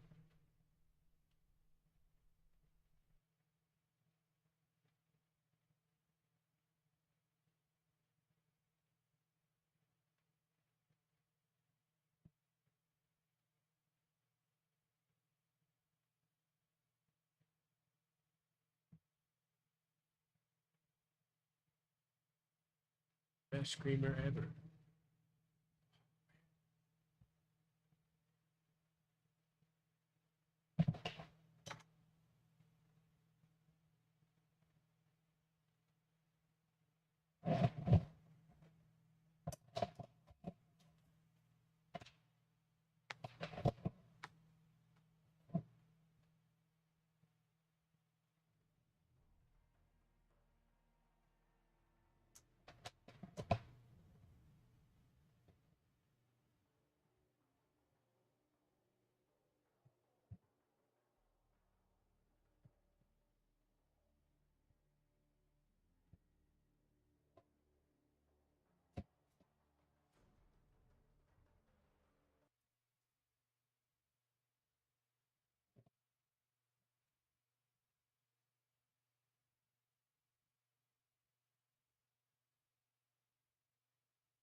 Damn, I'm trying to figure out the other way.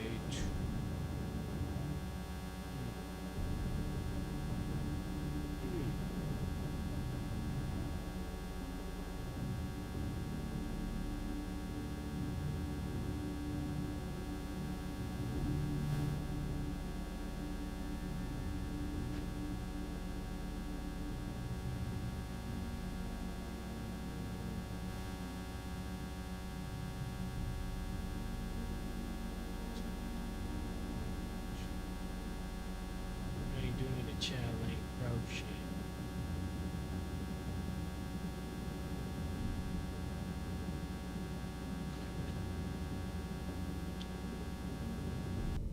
Y'all gonna ride this with me too. We're gonna watch this together. Together.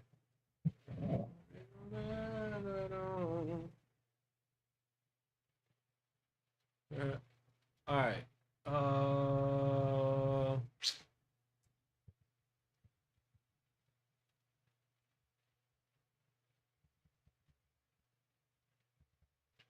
Okay, X.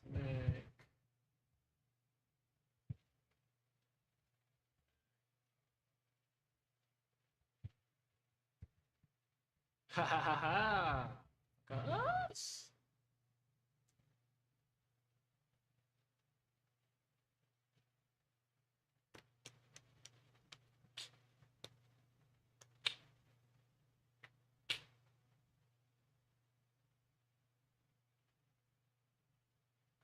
First thing, you rip the box open.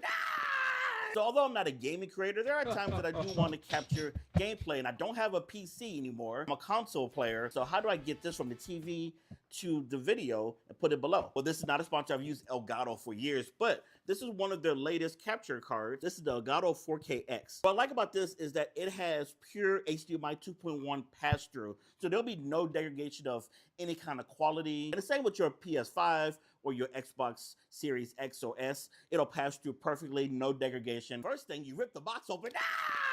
See how small the capture card is? It's really not daunting at all. I like that. And then you're gonna have two things. You're gonna have this USB-C. This will be important later. And it does come with one HDMI cord from the Switch. Oh, and push this into the TV. I said You see? PS5, not Switch. Do I look like I have a Switch? No. Why would you give me the thing about the Switch?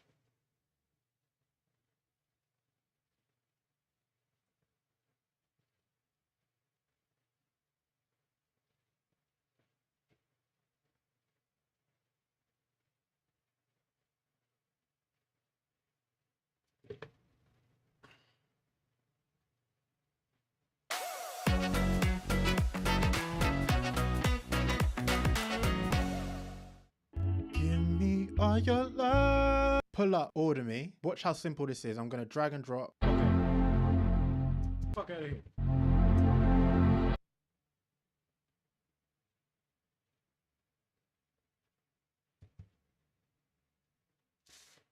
Two HDMI cables. Yeah, I got them.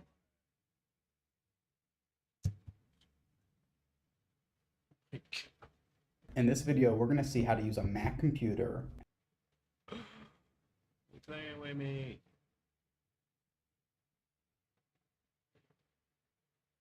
Hey y'all, and welcome back to another video on McVeigh Plays. Fuck all you motherfuckers!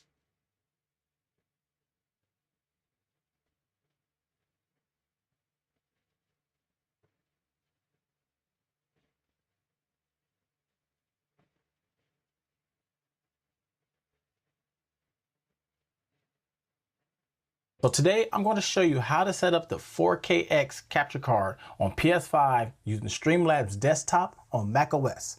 So when it comes to the unboxing, here's what you get. Off the tab, Elgato. Here's the little diagram card itself. 4KX capture card itself. 3.2 USB-C Thunderbolt cable or 4KX capture card. It's really easy and simple.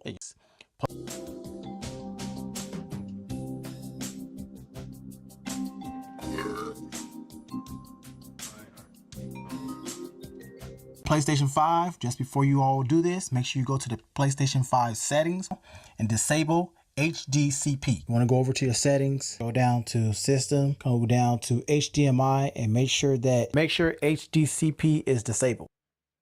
So today, today I'm going to show you how.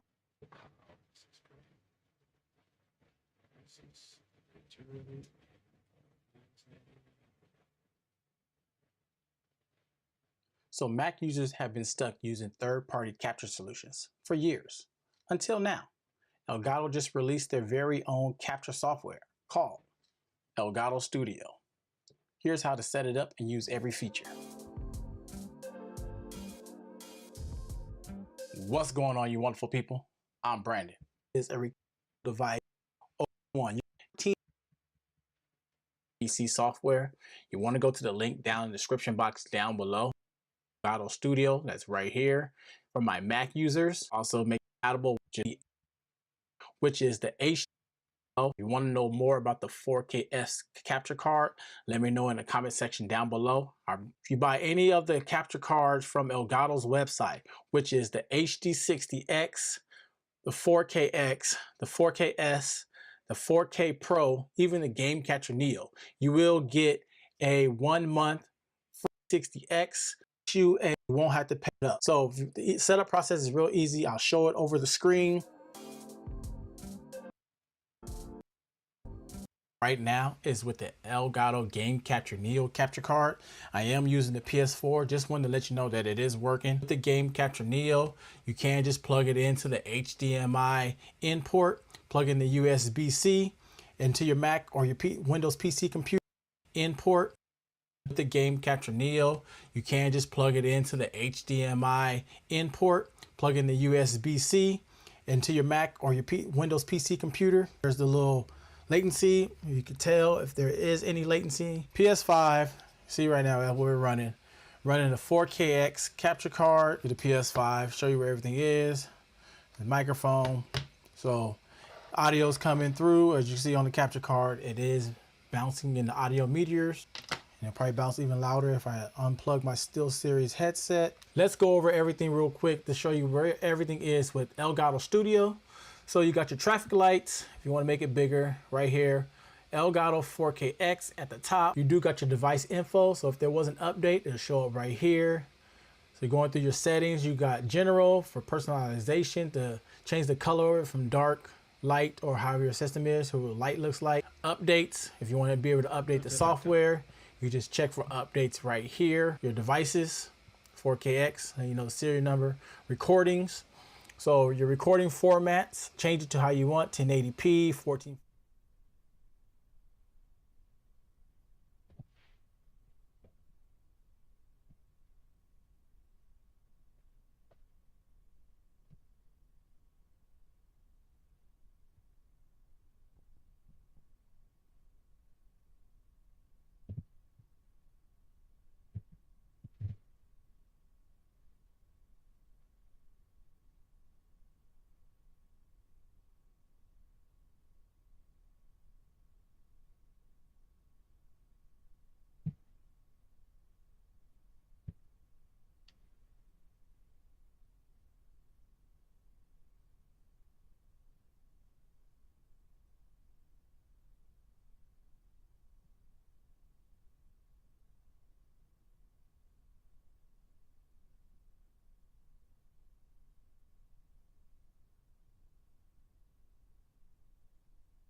Hey. Hey, it works now. Yeah. Yeah, boy. It works now. Oh, bye. Bye-bye. Bye-bye. Audio problems. We back, baby.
The issue is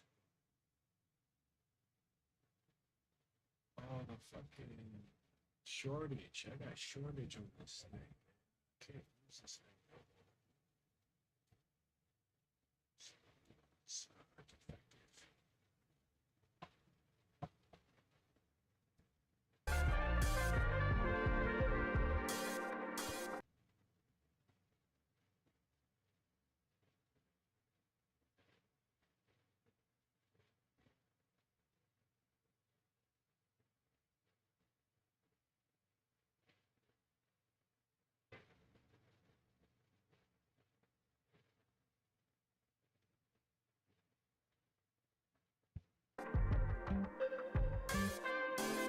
You can change it to analog audio. If you use analog audio, you have to plug in your Elgato Chat Link Pro cable. So that's if you want to use that. Me, I would set it to HDMI if I wasn't using no headphones. That way you get the full audio coming. As you can see, it's coming through right here on the meters at the top. You got your audio gain. If you put it on HDMI audio, there's no audio gain. So down here is the volume. So if you want to speak and stuff like that, if you want a commentary over your game, recorded gameplay, you can. Turn that off.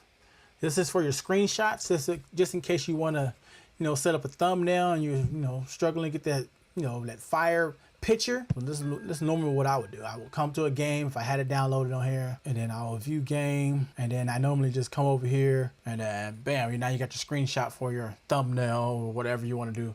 You also have the record button next to it, and then you have your file structure wherever you want it to save when it goes to your computer and all the other stuff.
Man, I gotta do some tests, man. God dang it.